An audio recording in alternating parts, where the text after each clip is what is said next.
ఆత్మవశుడునైన నన్ను ఎత్తైన గొప్ప పర్వతం మీదకి కొనిపోయి యెరూషలేమున పరిశుద్ధ పట్టణం దేవుని మహిమ గలదై పరలోకమందున దేవుని యొద్ద నుండి దిగివచ్చట నాకు చూపెను. దాని యందలి వెలుగు దగదగా మరియు సూర్యకాంతము వంటి అమూల్య రత్నమును పోలి ఉన్నది. ఆ పట్టణమునకు ఎత్తైన గొప్ప ప్రాకారమును 12 గుమ్మములను ఉండెను. ఆ గుమ్మముల యొద్ద 12 దేవదూతలుండిరి. ఇశ్రాయేలీయుల 12 గోత్రముల నామములు ఆ గుమ్మముల మీద వ్రాయబడి ఉన్నవి.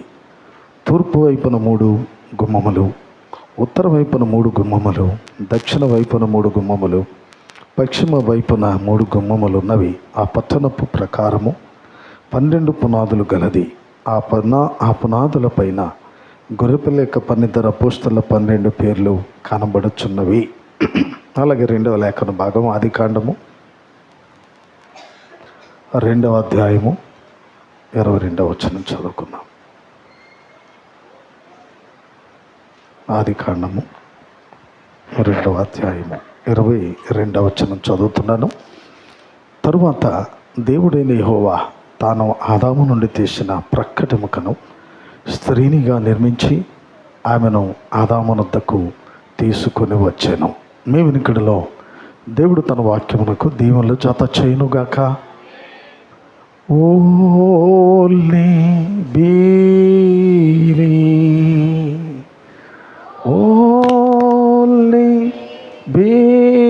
believe, all things are possible. Only believe, Lord, I అందరూ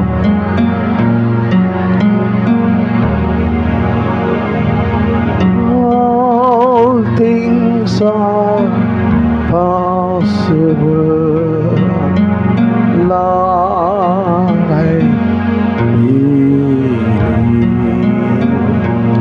Jesus Savior,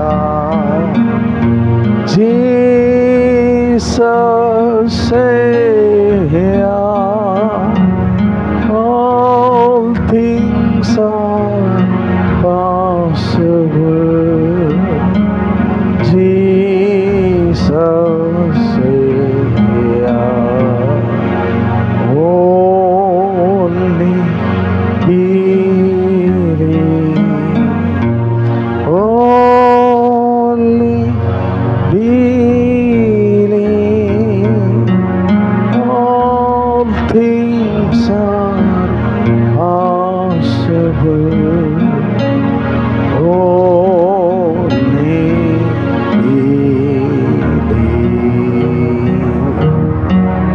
దయగల దేవా, సర్వోన్నతుడా, కృపగల తండ్రి, ఈ ఉదయకాలపు వేళ నిన్ను సేవిస్తూ ఆరాధిస్తూ కనపరుస్తూ మా హృదయాలను మీ వద్దకు తెచ్చుకుంటున్నాం ప్రభువా.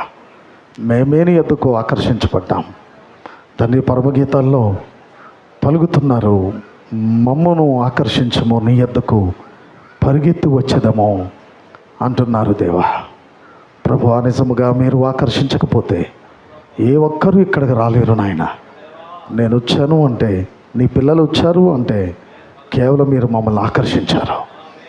నాటని ప్రతి మొక్క పెళ్ళగించబడునని మీరు చెప్పారు తండ్రి. కనుక ఎవరు నీ వారై ఉన్నారు? ఆకర్షించబడేవారే కదా. పెళ్ళగించబడేవారు నీ పిల్లలు ఎలా అవుతారు? దయచేసి జ్ఞాపకం చేసుకోండి. మా హృదయాల్లోనికి నీ వాక్యాన్ని పొయ్యండి, నీ జీవాన్ని పొయ్యండి. రంగం మీదకి దిగిరండి.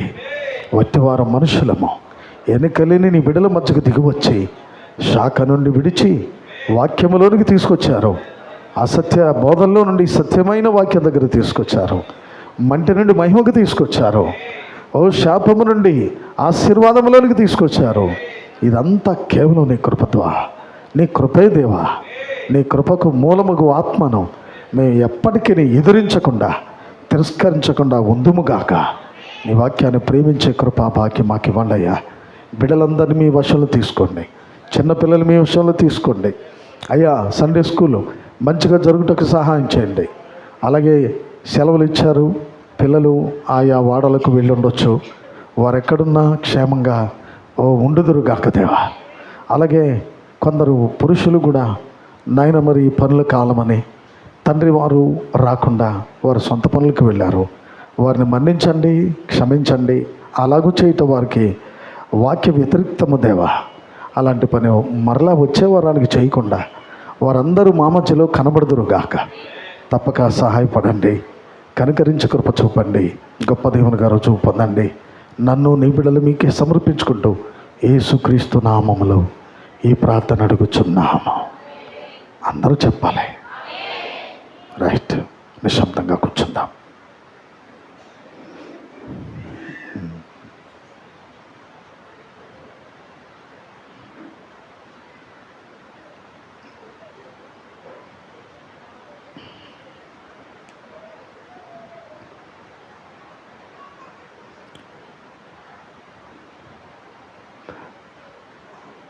పదకొండున్నరకి సండే స్కూల్ ముగించుకొని వచ్చేయండి. 11:30కే అందరు ఇక్కడ ఉండాలి ముగింపులో. మరొక విషయం, వచ్చే వారము మీలో ఎవరు మరి సమర్పించుకోలేకపోతే మరి మేమే ఆ రోజు విందుని ఏర్పాటు చేస్తాము. అంచేది ఎవరు మానకండి. రాలేని సహోదరులకు ఆ దినం సెలవు పెట్టుకోమని చెప్పండి. ఆదివారం ఆరాధన మిస్ కాకూడదు. అది మీకు ఆశీర్వాదం కాదు. ఆరాధన అనేది విశ్వాస జీవితంలో చాలా ప్రాముఖ్యమైన దినం. అది ఏ దినమైనా కావచ్చు. కానీ ఈరోజు మనం ఆరాధించుకుంటున్నాం కనుక ఈ దినము ఆరాధనా దినం అని పిలుచుకుంటున్నాం మనం. అంచేత వచ్చే సండే ఎవరు దయచేసి మానకూడదు. రాలేని బ్రదర్స్ ఉంటారు, సిస్టర్స్ ఉంటారు. మీదే బాధ్యత. నేను మీకే విడిచిపెడుతున్నాను. ఇంకా ఎవరైనా ఒకరు రాలేదంటే మీరే కారణం, నేను కాదు. ఎందుకంటే మీ అందరికీ నేను ఏం చేయాలో అనే రీతిలుగా ఇన్నేళ్ళుగా నేను సహాయపడుతూ ప్రార్థిస్తూ వచ్చాను. సంగమా, ఎవరైనా రాలేకపోతున్నారంటే ఆ కారణం మీ మీదే ఉంటుందని మీకే విడిచిపెడుతున్నాను. మంచిది, మనం అందరము దేవుని పిల్లలమై ఉన్నాము. వాక్యములోనికి వెళ్దాం. స్తోత్రం కలుగును గాక. ఈ దినమందు ప్రభు మెచ్చుకునే ఈ ప్రభువు దృష్టికి యోగ్యురాలైన వధువు ఏ విధమైన ఆ రూపం కలిగి ఉంటుంది, ఆమె యొక్క గుణలక్షణాలు ఏంటి, ఎలా ఉంటే ప్రభు ప్రేమించగలుగుతున్నాడు, ఆయన ఇష్టపడుతున్నాడు అనే సంగతిని ఈ దినం మనం ధ్యానించబోతున్నాం. ప్రకటన గ్రంథంలో ఉన్న పద్మసు ద్వీపవాసి అయిన యోహాను, మనకు తెలుసు ఆయనను మనం ఎలా పోల్చుకుంటున్నాం, ఈ కాలపు వధువుకు సాదృశ్యమై ఉన్నాడని. పిల్లరా, ఆ కాలపు వధువుగా ఉంటున్న యోహాను నేడు మనకు మాదిరిగా కనపడుతుండగా ఆ యోహానుకు దేవుడు దర్శనంలో గొప్ప విషయాన్ని బోధపరుస్తున్నాడు, గొప్ప దర్శనాన్ని చూపిస్తున్నాడు. అదేమిటంటే, రా ఒకసారి. అక్కడ 7 దూతలు నిలబడున్నారు. 7 దూతల్లో ఒక దూత ముందుకొచ్చి అన్నాడు, యోహాను ఇటురా, వచ్చి నేను నీకు ఒక పెండ్లి కుమార్తెను చూపించాలనుకుంటున్నాను. ఆ పెండ్లి కుమార్తె ఎలా ఉంటుందో చూద్దు అని రా అన్నాడు ఆసక్తితో. ఎందుకంటే పెండ్లి కుమార్తె అనేసరికి ఒక విధమైన ప్రత్యేకమైన దృష్టి, ప్రత్యేకమైన కళ, ప్రత్యేకమైన ఒక రూపం, ఒక ప్రత్యేకత పెండ్లి కుమార్తెలు కనపడుతుంది. ఆ రోడ్డు వెంబడి పోయే వాళ్ళందరినీ పెళ్లి కుమార్తెలు అనగలమా? మాట్లాడండి. అనలేము. ఎందుకంటే వెళ్ళే వాళ్ళంతా స్త్రీలు కావచ్చు, కన్యకలు కావచ్చు. కానీ అందరూ ఒకే సమయంలో పెళ్లి కుమార్తెలు అక్కడ కనబడతారా? లేరు. పెళ్లి కుమార్తె ఒక ప్రత్యేకమైనదిగా ఉంటుంది. బైబిల్లో కూడా పెండ్లి కుమార్తె, పెండ్లి కుమారుడు, పెండ్లి కుమార్తె, పెండ్లి కుమారుడు అని ప్రత్యేకమైన రీతిగా వారి కోసం వ్రాయబడుతూ వస్తూ ఉంది. ప్రియమైన వారలారా, ఆది కాండములో కూడా ఒక పెండ్లి కుమార్తె కనబడింది. చదువుతారా? 2:22 ఏం జరిగింది అక్కడ?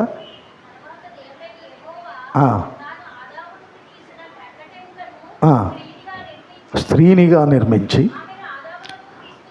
ఆమెను ఆదామునొద్దకు తీసుకుని వచ్చారు. దేవుడే సృష్టికర్త అయిన ప్రభువే స్వయముగా పెండ్లి కుమార్తెను పెండ్లి కుమారుడు దగ్గరికి తీసుకొస్తా ఉన్నాడు. సంతోషంగా లేదా? స్తోత్రం కలుగును గాక. ఇక్కడ పెండ్లి కుమార్తెను ఎవరు తీసుకొస్తారు? ఇప్పుడు మన పెళ్ళిళ్ళలో తల్లి తండ్రి పెండ్లి కుమార్తెని తీసుకొచ్చి స్టేజ్ మీదకి అప్పగిస్తారు. అలాగే పెండ్లి కుమారుడిని తల్లి తండ్రి తీసుకొచ్చి, మన క్రైస్తవ విధానం అది, క్రైస్తవ విధానం అది. దానికి ముందు పెండ్లి కుమార్తె కొరకు పెండ్లి కుమారుడు కొరకు ఆ గదిలో దైవజనులు ప్రార్థించాలి. అదొక క్రమం. దైవజనులు ప్రార్థించిన తర్వాత బాధ్యతగా పెండ్లి కుమారుని తల్లిదండ్రులు కలిగి లేరనుకోండి, ఆ సమయంలో వారి పూర్తి తోబట్టువులు మేనమామలు కానీ చిన్ననాన్న పెదనాయనలు కానీ వారిని బాధ్యతగా తీసుకొచ్చి కూర్చోబెడుతుంటారు. ప్రియమైన వారులారా, కనుక పెండ్లి ఈ మొదటి ఆ సృష్టి ప్రారంభంలోనే పెండ్లికి దేవుడు గొప్ప ప్రాధాన్యత ఇస్తున్నాడు. అదేంటంటే స్వయముగా తండ్రి అయిన దేవుడే పెండ్లి కుమార్తెను వెలుపలకు తీసి ఈ పెండ్లి కుమార్తె దగ్గరికి ఆదాము తీసుకొస్తున్నాడంట. స్తోత్రం కలుగును గాక. ఆదాము అప్పటికి నిద్రలో ఉన్నాడు. ఈలోగా ఆపరేషన్ చేసి అతనిలో నుండి ఎముకను మాంసమును తీశాడు. ఆమె స్త్రీనిగా సిద్ధం చేసేసాడు. సృష్టి కల్పించాడు. స్తోత్రం కలుగును గాక. ఉపసృష్టి అనబడింది.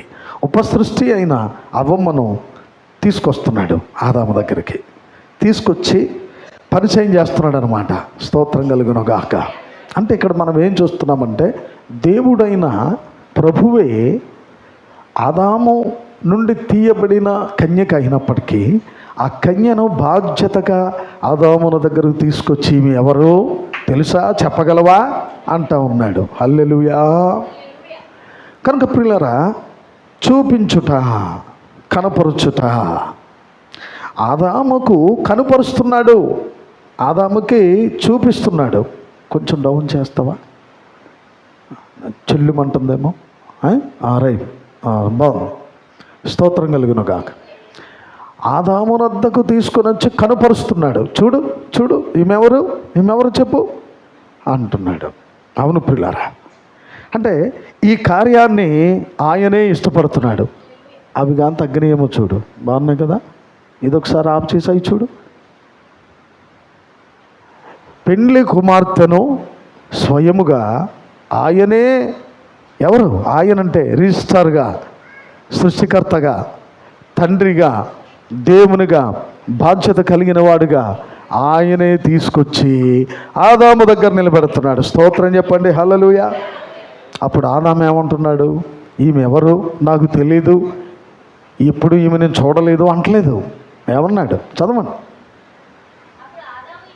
అప్పుడు ఆదాము ఇలా మాట్లాడుతున్నాడు. ఈమె ఎవరనుకుంటున్నావు? నన్ను అడుగుతున్నావు? తండ్రి నీకు తెలీదా? నీవే కదా నాలో నుండి ఎముకను తీసావు, మాంసమును తీసావు అని అర్థం అన్నమాట. అక్కడ ఈమె నా ఎముకలలో ఒక ఎముకగా తీసావు, నా మాంసమంతటిలో, నా మాంసపు ముద్దలో నుండి మరి కొంచెం మాంసపు ముద్ద తీసి ఇది నరునిలో నుంచి తీయబడింది కనుక నారీ నారీ అనబడును. అందుకోసమంట ఈమె ఏం చేస్తుందట? తన భర్తను హత్తుకొనును. పురుషుడు ఏం చేస్తాడట? తన తల్లిని తండ్రిని విడిచి భార్యను హత్తుకొనును. ఈమె తన భర్తను హత్తుకుంటుంది. అలాగే చెప్పండి, పురుషుడు కూడా, అంటే పెండ్లి కుమారుడు కూడా అంతవరకు తల్లిదండ్రులకు అజమాయిషిలో పెరిగినటువంటి వ్యక్తి ఎప్పుడైతే భార్యను తోడు నీడగా ఇచ్చాడో ఆమెని హత్తుకుంటాడట. తల్లిదండ్రులను వీడొచ్చి, అంటే అంతవరకు వారి ప్రేమలో, ఆప్యాయతల్లో, కట్టుబాటులో పెరిగిన ఆ పురుషుడు ఇప్పుడు సంపూర్ణ పురుషుడు అవుతున్నాడు. ఎప్పుడు సంపూర్ణం అవుతున్నాడు? ఒక రాత్రంతా నిద్రపోలేదా? నిద్రపోయావా? తిన్నావా రాత్రి? ఈవేళ ఎందుకు అలా ఉన్నావు? నేను చూస్తుంటే నాకు ఏం చేయాలో అర్థం కావట్లేదు. గట్టిగా స్తోత్రం చెప్పు ఒకసారి. ఆమేన్, హల్లెలూయా. కనుక ప్రియమైన వారలారా, ఎప్పుడైతే తనలోని భాగాన్ని తీసుకొచ్చి ముందు పెట్టాడో అతడు తనకు తెలిసిపోయింది. ఎలా తెలిసిపోయింది పాస్టర్ గారు అంటే, అప్పటికి అతడు ఆత్మ సంబంధిగా ఉన్నాడు. శరీరమే కలిగి ఉన్నాడు కానీ సంపూర్ణమైన పురుషునిగా ఆత్మ సంబంధమైన వ్యక్తిగా ఉన్నాడు. అంటే మహిమ కలిగిన సంగతులను వివరించగలిగిన వాడుగా, అంటే అతని కంటికి కనబడి వాటిని కూడా నమ్మగలిగే శక్తిమంతుడుగా అతడు ఉన్నాడు ఆ రోజున. అందుకే ఇది నాలో నుంచే తీసి మళ్ళీ ఎవరని అడుగుతావు వీడు తండ్రి, ఇది నాదే కదా, నారే కదా, నా భాగమే కదా అన్నాడు. కానీ ఇక్కడ ప్రభు చేసిన కార్యం ఏంటంటే, ఆదామునొద్దకు ఆ మాట అండి మనకు అవసరమైంది. తీసుకొని వచ్చెను, స్త్రీనిగా నిర్మించిన ఆ కన్యను, ఆమెను ఆదామునొద్దకు తీసుకొని వచ్చెను అంటే ఆదామునొద్దకు చూపించడానికి తీసుకొచ్చాడు. ఈమె ఎవరో చూడొకసారి అన్నాడు. అప్పటికి తను చక్కని భౌతికముగానే ఉన్నాడు కానీ మహిమతో కప్పబడి ఉన్నారు. స్తోత్రం చెప్పాలి. భౌతికమైన శరీరంలోనికి వచ్చాడు కానీ వాళ్ళ మీద ఏం కప్పబడింది? మహిమ అనే వస్త్రము కప్పబడింది. ఈ మహిమ అనే వస్త్రం ఎప్పుడైతే కప్పబడిందో ఆదాముకు అవ్వ మహిమలోనే కనబడుతుంది, అవ్వకు ఆదాము మహిమలో కనబడుతున్నారు. ఇక్కడే ఉన్నారా? ఇది మాత్రం ఆత్మ సంబంధులకి అర్థమవుద్ది. తప్పులు పట్టుకోవాలి అని చదివే వాళ్ళు ఉన్నారు ఇప్పుడు బైబిల్. అప్పుడు అన్ని తప్పులుగానే కనబడతాయి. బైబిల్ తప్పుల గ్రంథం కాదు. తప్పులను సరిచేసి, తప్పులను సరిదిద్ది, లేకపోతే తప్పులకు తగిన పనిష్మెంట్ ఇచ్చి, తగిన శిక్షనిచ్చి, న్యాయాన్ని ప్రకటించి, న్యాయసమ్మతమైన మార్గంలో నడిపించగలిగేదే పరిశుద్ధ గ్రంథమై ఉన్నది. చేతులు తెచ్చారా? నోలు తెచ్చారా? రైట్. కనుక ప్రియులారా, చూపిస్తున్నాడు ఆ కన్యను తీసుకొచ్చి, అర్ధనారిని తీసుకొచ్చి ఆదామున దగ్గర తీసుకొచ్చి చూపిస్తున్నాడు, కనుపరుస్తున్నాడు. అందుకనేమో ఆదిలో దేవుడు ఆ కార్యాన్ని చూసినప్పుడు సంతోషించాడే. ఆ భార్యాభర్తలిద్దరిని చూసి మొదటిగా సృష్టికర్త అయిన తండ్రి సంతోషించిన రీతిగా ప్రకటన దగ్గరకు వచ్చినప్పటికీ పెండ్లి కుమార్తెని చూపిస్తున్నాడు మళ్ళా. అంటే ఇక్కడ ఆ పెండ్లి కుమార్తె ఎవరట? చదవండి ప్రకటన. మీరు చదివింది 9.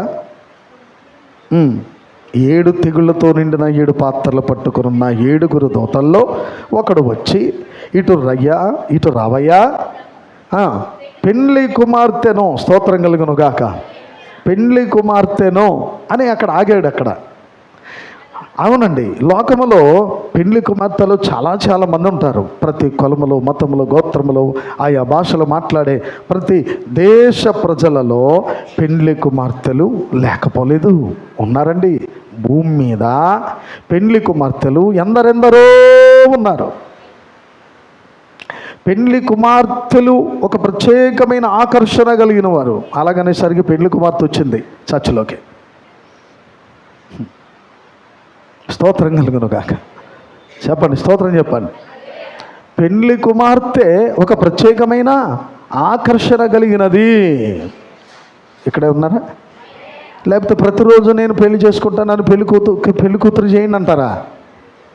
మాట్లాడతలేదు అంటారు ఎవరైనా. ప్రతిరోజు నా పెళ్లి చేయవా? ఎప్పుడు 30 సంవత్సరాలకి అయితే మాత్రం ఇప్పుడు నేను పెళ్లి చేసుకోకూడదా అంటారా? లేదే. వారికి ఒక ప్రత్యేకమైన సమయము, సందర్భం వస్తుంది. ఆ వయసు నిండినప్పుడు తల్లిదండ్రుల బాధ్యతగా ఆమె కొరకు, వరుని కొరకు వెతకడం ప్రారంభిస్తారు. హల్లెలూయా. రైట్. పెండ్లి కుమార్తెను అంటే పెండ్లి కుమార్తెలు అనేక మంది కనబడవచ్చు, ఉండవచ్చు. తాము దిద్దుకున్నవారు, అలంకరించుకున్నవారు, భర్త కొరకు, పెండ్లి కుమారుని కొరకు సిద్ధపడుతున్న అనేక మంది యువతులు కనబడవచ్చు. కానీ ఇక్కడ ఇంకా కొంచెం ఎదరికెళ్తున్నాడు. చెప్పండి, చదవండి. అది పెండ్లి కుమార్తెను అంటే ఎవరినంట? శాలిమ గారు వచ్చేయండి లోపలికే, లేటుగా వచ్చేలే, వచ్చాయి బాబు, లోపల చైర్లన్నీ ఖాళీగా ఉన్నాయి. ప్రియులారా, పెండ్లి కుమార్తె ఎవరంటే ఇక్కడ గొర్రె పిల్ల యొక్క భార్య. చెప్పండి ఎవరు? మీ నోటితో చెప్పాలి అందరూ కూడా. ఎవరంటే ఇక్కడ ఆ పెండ్లి కుమార్తె ఎవరు అనుకుంటున్నారు? లోకంలో చాలామంది ఉంటారు. ప్రతి మతంలో, ప్రతి కుల గోత్రాల్లో పెండ్లి కుమార్తెలు లేని వారు ఉండరు. ఏదో చోట పెళ్లి జరుగుతూనే ఉంటుంది, ఏదో చోట పెండ్లి కార్యక్రమాలు. పెండ్లికి ఇయ్యబడుచు ప్రభు చెప్పాడు, ఆయన వచ్చే రాకడ సమయానికంట పెండ్లికి ఇచ్చుచు, పెండ్లికి ఇయ్యబడుచు, పెళ్లి చేసుకుంటూ ఉంటారట. ఇల్లు కట్టుచూ ఉంటారు, కూలగొడతా ఉన్నారు. పాతిళ్ళన్నీ మాట్లాడండి, పాతిళ్ళన్నీ కూలగొడుతున్నారు, కొత్త ఇళ్ళు అక్కడ నిర్మిస్తున్నారు. ప్రభు చెప్పాడు అక్షరాల జరుగుతుంది. నారు నాటుచు వివిధమైన వ్యాపార రంగాలలో నారు నాటబండే. ఇంకా కేవలం మనం వరి పంటే ఉంది కదా, వరి పంటే నాటుతున్నారు అనుకోబోకండి. ఒక చోట ఒక కంపెనీ కడతాడు, ఒక ఫ్యాక్టరీ నిర్మిస్తాడు, అది కూడా నారు నాటమే. అక్కడ మిషన్లు తెస్తాడు, అందులో ఆ రసాయనాలు పోస్తాడు. అక్కడ కొన్ని వందల మంది, వేల మంది బ్రతకడం ప్రారంభిస్తారు. కంపెనీలు, ఫ్యాక్టరీలు, సాఫ్ట్వేర్లో వేలాది లక్షలాది మంది జాబులు చేస్తున్నారా? అంటే వారికి తగిన పనులు కల్పించబడుట. అంటే ప్రభు వచ్చే సమయానికి అన్ని రంగాలు చాలా బిజీగా ఉంటాయని అర్థం. సాఫ్ట్వేర్ రంగము, కంపెనీ, ఫ్యాక్టరీలు, అలాగే వ్యవసాయము, అలాగే అపరాలు పండించే ప్రతి ఒక్కరూ చాలా లవరాజ్ గారు చాలా బిజీగా ఉంటారు, చాలా బిజీగా ఉంటారు. బిజీగా ఉన్న కాలంలో ఉన్నామా మనం? మాట్లాడాలి కొంచెం. బిజీగా ఉన్నామా? పోన్లే, మీరు బిజీగా లేరు. బిజీగా ఉన్న కాలంలో ఉన్నారా? ఉన్నామండి. పెండ్లికి ఇయ్యబడుచు, పెండ్లి చేసుకుంటూ. అవును, తప్పక మన చర్చలో యమన బిడ్డలు ఉన్నారు. వారు కూడా మనం పెళ్ళిళ్ళు చేయవలసిన కర్తవ్యం ఉంటుంది. చేస్తూ ఉన్నాం, జరుగుతూ ఉన్నాయి. అయితే ప్రియులారా, ఇక్కడ ఒక ప్రత్యేకమైన ఆకర్షణ కలిగిన ఒక కన్య కనబడతా ఉంది. ఎవరామె? చెప్పాలి. గొర్రె పిల్ల యొక్క భార్య. అందరూ చెప్పండి. ఇంకా అందరూ చెప్పలేదు. వెనకాల ఉన్న వాళ్ళు చెప్పండి. ఈ రోజున మనము గొర్రె పిల్ల భార్య గురించి మాట్లాడుకోబోతున్నామా? ఆమె ఎవరు? అవునండి, గొర్రె పిల్ల యొక్క భార్యను చూపించాలనుకుంటున్నాడు ఆయన. అక్కడ ఏదేను వనంలో ఆయనే ఆ పెండ్లి కుమార్తెను తీసుకొచ్చి వరుని దగ్గర నిలబెట్టి చెప్పు ఈమె ఎవరో అంటున్నాడు. అలాగే ప్రకటనలకు వచ్చేసరికి ఇదిగో పెండ్లి కుమార్తెనికి చూపించాలనుకుంటున్నాను. ఎవరు అనుకుంటున్నామే? గొర్రె పిల్ల యొక్క భార్య. ఒక దినమందు ఎస్తేరు గ్రంథంలోకి రండి. ఒక దినమందు అక్కడ అహష్వేరోషు అనే రాజు ఉన్నాడు. తీసుకో. అతను ఏమనుకున్నాడంటే నా భార్యను అందరికీ చూపించాలి అనుకున్నాడు. చదువుతారా? 1వ అధ్యాయము 10వ వచనం.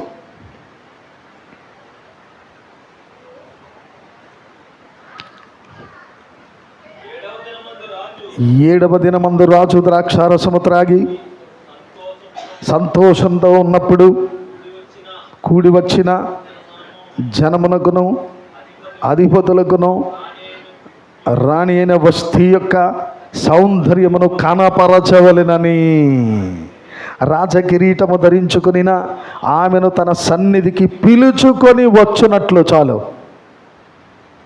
వింటున్నారా? తన సన్నిధికి, తన కోటలోనికి లేక తన విందులోనికి ఎన్ని రోజులు ఏర్పాటు చేశాడట విందు? 7 దినములు. బైబిల్లో భలే ఆ అద్భుతమైన విషయాలు కనబడతాయి. 7 దినములు విందు చేశాడు. అలాగే 7 దూతల్లో ఒక్కడు ముందుకొచ్చి పెండ్లి కుమార్తెను చూపిస్తున్నాడు అక్కడ ప్రకటనలో. ఇక్కడ ఎస్తేరు కాలంలో 7 దినముల విందును ఏర్పాటు చేశాడు. అంటే అతని యొక్క ఆధ్వర్యంలో అనేక సంస్థానాల్లో ఉన్న అధిపతులు, జనాంగములు, గొప్ప వాళ్ళందరూ కూడా ఆ విందుకు ఆహ్వానించబడ్డారు. వాళ్ళందరికీ 7 దినాలు తినడమే తాగడమే.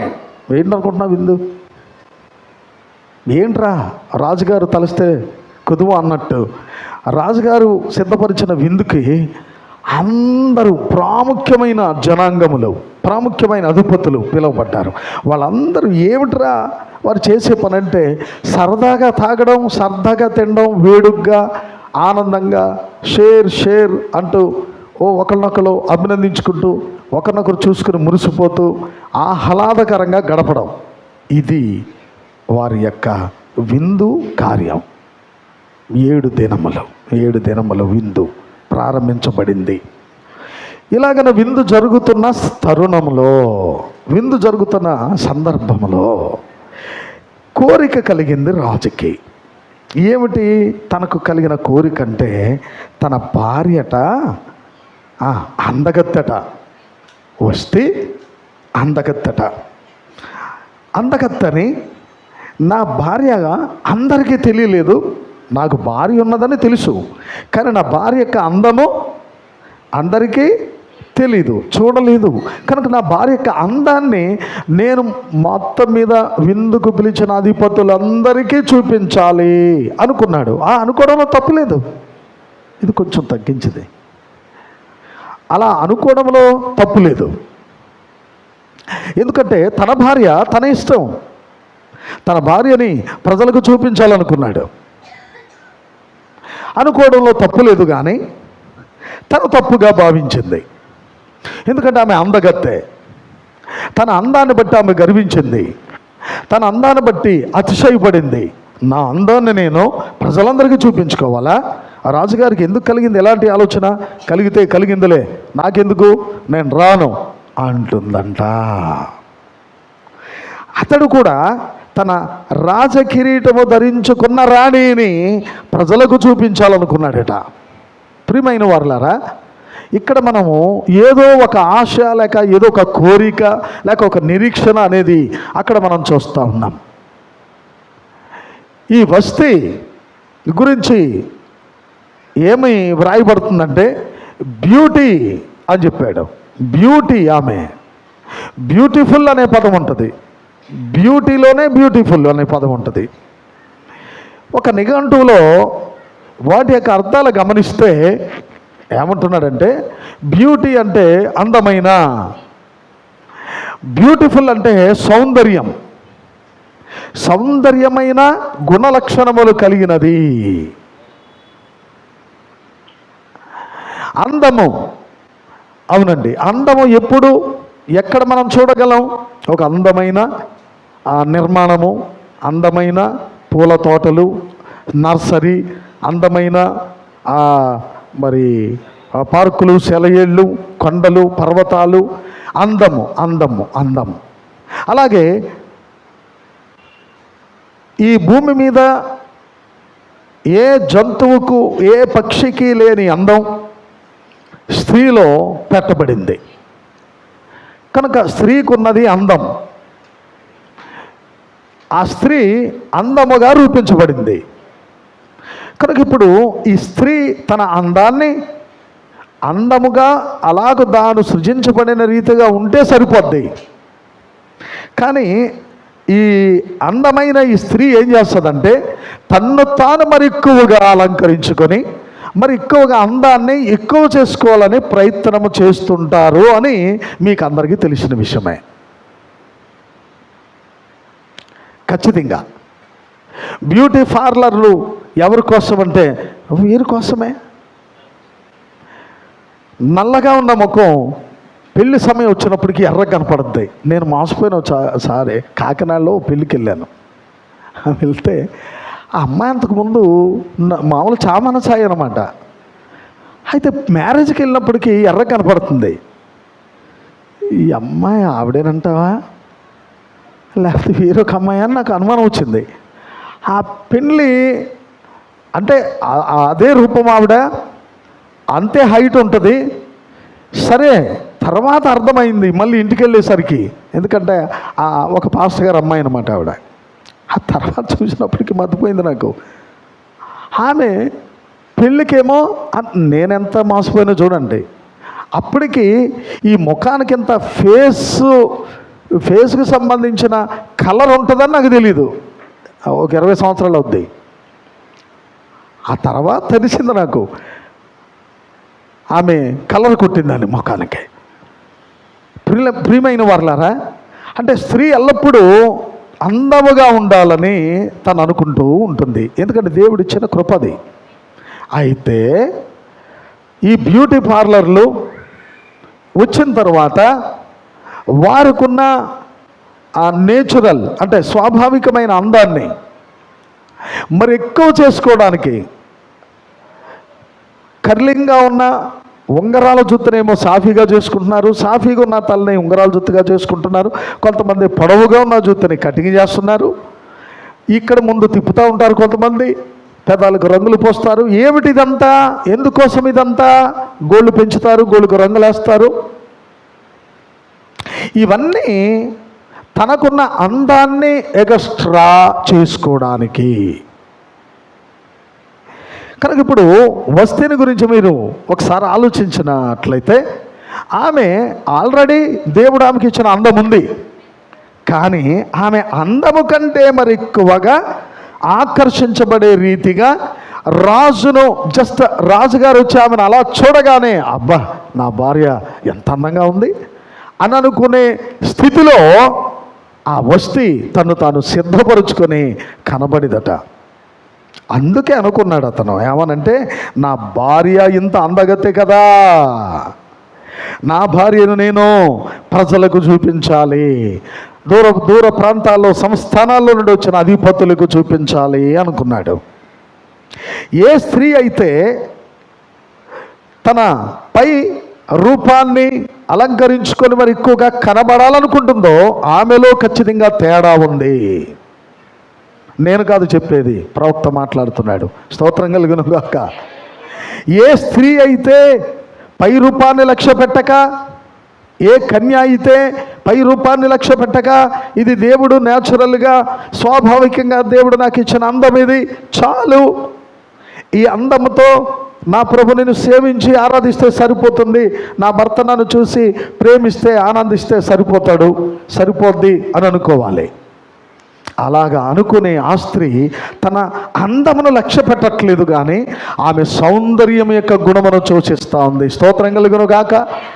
బ్యూటిఫుల్ అంటే సౌందర్యమైన గుణలక్షణములు కలిగింది. కనుక ఇప్పుడు దేవుని బిడ్డలారా, క్రైస్తవ బిడ్డలారా, మేము దేవుని పిల్లలమని చెప్పుకునే మీరు ఎలా ఉండాలి? బ్యూటీలుగా కనబడకుండా. ఎక్కడే ఉన్నారా? మాట్లాడండి కొంచెం. బ్యూటీగా కనబడకుండా, బ్యూటీలుగా అంటే తమ్ము తాము వెలుపటి అలంకారాన్ని ఎక్కువగా ఆకర్షించుకునేవారుగా కాకుండా అంతరంగ స్వభావమును, స్తోత్రం చెప్పండి, ఆమేన్, హల్లెలూయా. అంటే అంతరంగ స్వభావం అంటే ఆత్మ సంబంధమైన మనిషి. నీ లోపలున్న ఆత్మ సంబంధమైన మనిషి ఎల్లప్పుడూ చక్కని గుణలక్షణములు కలిగిన ఒక స్త్రీగా ఉండుట నీకు మేలు కాదా? ఎంతమంది ఇక్కడ కుడి చేయి చూపించగలరా? ఆడబిడ్డలారా, స్త్రీ తల్లులారా, ఆల్రెడీ మీరందరూ మంచి మనిషి, మంచి గుణలక్షణాలు కలిగి ఉన్నారు, పిల్లలు కలిగిన వాళ్ళంతా. అయితే ఇంకా యవన కాలంలో ఉన్న మీరు ఒకవేళ బ్యూటీగా ఉండాలనుకుంటున్నారా, బ్యూటిఫుల్గా అలా ఉండాలనుకుంటున్నారా? ఒకసారి ఆలోచించండి. బ్యూటీగా ఉండడం అంటే మిమ్మును మీరు పైన అలంకరించుకొని చక్కగా కనబడాలి అనుకోవడం. అలాగే బ్యూటిఫుల్గా అంటే ఆత్మ సంబంధమైన రీతిగా, అంతరంగ సంబంధమైన లోపల మనిషి దేవుడిచ్చిన అందాన్ని, దేవుడిచ్చిన కృపను పొందుకొని ఆ లోపల మనిషిలో దేవుని వాక్యం ఉండాలని, ఆత్మచేత నడిపించబడాలని ఇష్టపడుతున్నారా? దేవునికి మహిమ కలుగును గాక. ఇప్పుడు దేవునికి అవసరమైంది ఆత్మ సంబంధమైన అలంకరణ కలిగిన స్త్రీలు. వారట లోపల అద్భుతమైన గుణలక్షణం కలిగి ఉంటారు. ఏమిటి అద్భుతమైన గుణలక్షణం అంటే, ఒకవేళ భర్త నువ్వు చక్కగా ఉంటావే, మంచిగా ఉంటావే, నిజంగా ప్రవక్త అన్నాడండి, భార్యల్ని పొగడాలంట. భార్యలు మెచ్చుకోవాలంట, భార్యలు చేయనకుండా, భార్యలు ప్రేమించాలంట, భార్యల్ని నువ్వు మంచిగా చేస్తావు, నువ్వు నీ చేతి వంటలు బాగుంటాయి, నువ్వు చక్కగా కనబడతావు అని తన సొంత భర్త సొంత భార్యని ప్రేమించి మాట్లాడడంలో తప్పులేదు, పరాయి వాళ్ళు కాదు. కానీ ఈ రోజున పురుషులు ఎవరిని అంటారంటే ఆ మాటలో, ఇంట్లో స్త్రీని ఇంట్లో భార్యని పట్టించుకోరు, వెలుపట వాళ్ళని అంటారనమాట. ఏమనంటే నువ్వు భలే ఉంటావు, నీ చీరలో నీ కళ్ళు భలే ఉంటాయి, నీ బొగ్గలు భలే ఉంటాయి, నీ తల భలే ఉంటుంది అంటే వారిని పడగొట్టి వారిని అనుభవించాలనే ఉద్దేశంతో. కనుక ఈ నైజము మనకొద్దు, ఈ తలంపు మనకొద్దు. మనం ఏమై ఉన్నాము? యేసుక్రీస్తు రక్తములో కడగబడిన పిల్లలమైనాం. ఎక్కడే ఉన్నారా చెప్పండి, మనం ఏమై ఉన్నాం? యేసుక్రీస్తు రక్తములో కడగబడిన పిల్లలమైనాం. అంచేత ఇక ఆ తలంపు ఆ మాటలు లోకములో జరుగుతున్నాయి ఈ రోజున. అందుకే ప్రియుడు ఆ భార్య ఇద్దరు కలిసి భర్తను చంపానని అనేకమైన గలేజీ కార్యాలన్నీ వింటున్నాము చివరి దినాల్లో. ఎంత బాధేస్తుందో తెలుసా? అయ్యయ్యో ఎంత ఘోరం అనిపిస్తుంది. అదొక నీచురాలు, అదొక భయంకరమైన త్రోవ తప్పిన గాడిద. అందమైన భర్తలు, చక్కగా పోషించగలిగిన భర్తల్ని కలిసి చంపి వేరొకడితో కలిసి ప్రేమాయణం కొనసాగిస్తూ సొంత భర్తను చంపడం, సొంత బిడ్డలకి విషం ఇచ్చి చంపడం ఎంత ఘోరమైన కార్యాలండి. కనుక మనము ఆ స్థితిలో లేము. ఆ పరిస్థితులని దాటుకొని వాక్యము దగ్గరకు వచ్చిన కన్యకగా ఉన్నాము ఈ రోజున, దేవుని బిడ్డలుగా ఉన్నాము ఈ రోజున. ఇగో చెప్తున్నాను. కనుక ఒక బ్యూటీగా కనబడాలని అనుకుంటున్నావంటే తప్పు. నువ్వు బ్యూటిఫుల్గా ఉండాలి అంటే నీ అంతరంగ స్వభావము దేవునికి ఇష్టమైన రూపములో చెక్కబడాలి. అవునంటారా? ఆడపిల్లలు చూస్తే ఈ ఆడపిల్లలు అస్సలు దేవుని మీదగా ఉండలేదంట. వాళ్ళకి ఏ ఆడపిల్లల పరిస్థితి అలాగుంది. ఆ దేవుని మీద ఉండలేదు, వాక్యం మీద ఉండలేదు, ప్రార్థన చేయాలనుకోవట్లేదు, వాళ్ళు వర్తమానం చదవాలనుకోవట్లేదు, అయ్యో దేవునితో కలిసి ఆరాధించాలి ఆనందించాలి అనుకోవట్లేదు. వారి యొక్క అందాన్ని వారి సొగసును మరెక్కువ చేసుకోవాలని చూస్తున్న భయంకరమైన కాలంలో ఉన్నాం. దేవుని బిడ్డలారా, మీరు దేవుని ఎదుకు వస్తున్నారంటే, దేవుని వాక్యాన్ని వింటున్నారంటే చక్కని రూపాలు మనకు కావాలి. అంటే దేవుడు ఆశించే రూపము, దేవుడు మెచ్చుకునే కళ. అందుకే పరమగీతాలు ఏమంటుంది? నేను నల్లని దానినని నన్ను చిన్న చూపులు చూడకండి. అంటే ఆమె నల్లగా ఉన్నానని మీరు చిన్న చూపులు చూస్తున్నారు బయట వాళ్ళందరూ, కానీ నా ప్రియుడున్నాడే, నాకంటూ మెట్టలు గుట్టలు దాటి ఎగసి పరిగెత్తుకుంటూ వస్తున్నాడని చెప్తుంది. చప్పట్లు కొడుతూ దేవుని స్తుతిద్దాం. కనుక మీరు ఎలా ఉండాలనుకుంటున్నారు ఈ రోజున? వధువు ఎలా ఉండాలని ప్రభు కోరుతున్నాడంటే, నీ పై రూపము పై పోలిక కాదు, నీ అందాన్ని మరి ఎక్కువ ఎక్స్ట్రాగా అలంకరించుకొని అందముగా కనబడాలనే ఉద్దేశము కాదు, కానీ నీ అంతరంగ స్వభావము అది అలానే ఉంచి. పేతురు రాసిన పత్రిక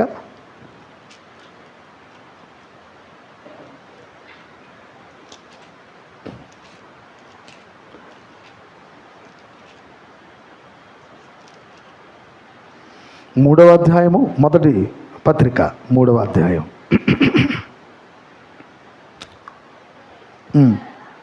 3 దగ్గర నుంచి చదువుతాం. జడలు అల్లుకొనుట అంటే, జడలు అనుకోవడం అంటే ఫ్యాషన్ జడలు అన్నమాట. రకరకాల ఫ్యాషన్ జడలు ఇవి దేవుని పిల్లలకు వధువులు అడుగు పెడుతున్న వారికి చెల్లవు. వెలుపట వాళ్ళు రకరకాల జడలు వేసుకుని మస్తాబై కనపడాలని కనుపరుచుకోవాలనుకుంటున్నారు. అలా చేసుకునివ్వండి. లోకం వైపు లోక స్త్రీల వైపు మనసు పెట్టకండి. మీరు ఎలా ఉండాలంటే, స్త్రీలారా మీకు తల ఉంది, జడలు అనుకుంటున్నారు. మామూలుగా సర్వసాధారణంగా నువ్వు ఎలాగైతే జడలు అనుకుంటావు ఆ మాదిరిగానే ఉండు. అయితే ఫ్యాషన్గా మరెక్కువగా రకరకాల జడలు అల్లుకుందామనే మనసు నీలోనికి రానియద్దు. అదే దాని అర్థం. బంగారు నగలు పెట్టుకొనుటయో వస్త్రాలు ధరించుకోవడం అంటే దిగంబరులుగా ఉండమని కాదు. అక్కడ మిగుల వెలగల వస్త్రాలు ధరించుకొని వచ్చి నీ ప్రక్కనున్న దీనురాలను చూసి యావగించుకొని ఉండాలని అక్కడ చెప్పబడ్డం లేదు. అక్కడ భావం అదే. దీనురాలు నీ పక్కన కూర్చోవచ్చు, చినిగిన వస్త్రం ధరించుకొని వచ్చిన బిడ్డ నీ పక్కన కూర్చోవచ్చు. అప్పుడు వారు పక్కనే మిగులు వెలగల వస్త్రం ధరించుకొని కూర్చుంటే ఆమె చిన్నబుచ్చుకోవచ్చు, ఆమె హృదయంలో గాయం కలగొచ్చు, అప్పుడు బాధపడద్దట. అందుకే దేవుని ఎందుకు వచ్చే మనం తగుమాత్రపు వస్త్రములు, స్తోత్రం చెప్తారా, కట్టుకెళ్ళండి. ఫంక్షన్లకు వెళ్తున్నారు, పెళ్ళిళ్ళకి వెళ్తున్నారు, విలువైన వస్త్రాలు కట్టుకోవాలనుకుంటున్నారా, కట్టుకోండి, మీ ఇష్టం.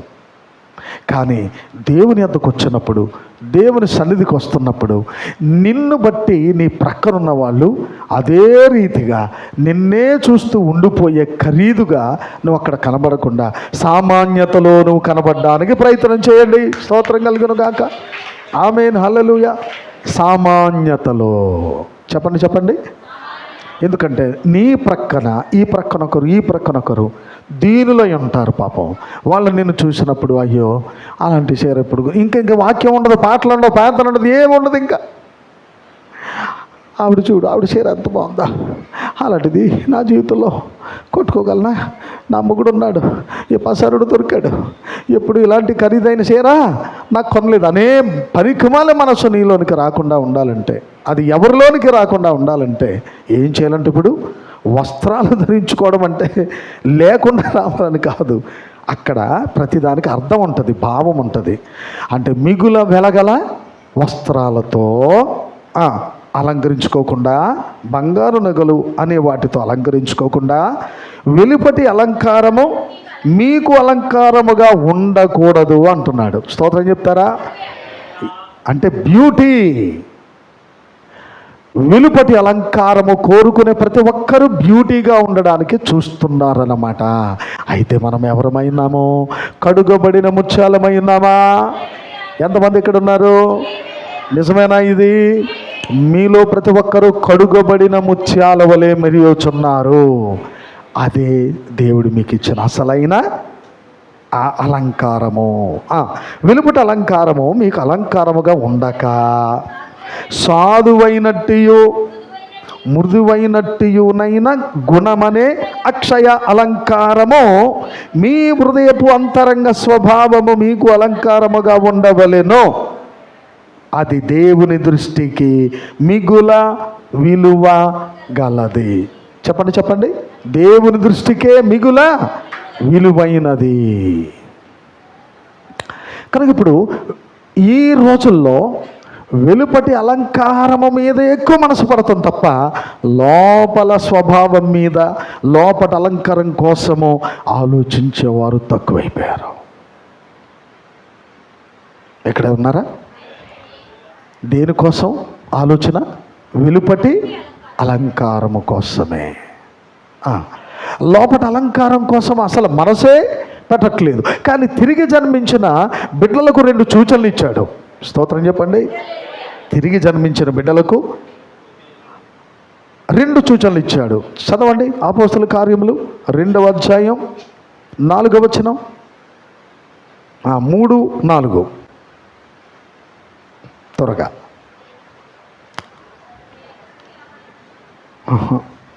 అపోస్తలుల కార్యములు 2, 3. అగ్ని వంటి నాలుకలు. అంటే మీరు చదివిన దానికి నేను చెప్పేదానికి తేడా లేదు. అది ఏదో ఏంటిది ఎలా చెప్తున్నారు ఇటు అనిపిస్తుంది మీకు. అందుకే డౌట్ పడుతున్నారు చదవడానికే. కానీ చెప్పింది కరెక్టే. మరియు అగ్ని జ్వాలల వంటి నాలుకలు విభాగించబడి, ఏమండి, విభాగించబడినట్టుగా కనబడి ఒక్కొక్కరి మీద వ్రాల. ఇది 3వ వచనం అండి. ఏమ్మా 4వ వచనమా? 3వ వచనం. అది 4వ వచనంలో ఏముంది? అందరూ పరిశుద్ధాత్మతో నిండిన వారై ఆత్మ వారికి అనుగ్రహించగలది, వాక్శక్తి అనుగ్రహించగలది, భాషలు.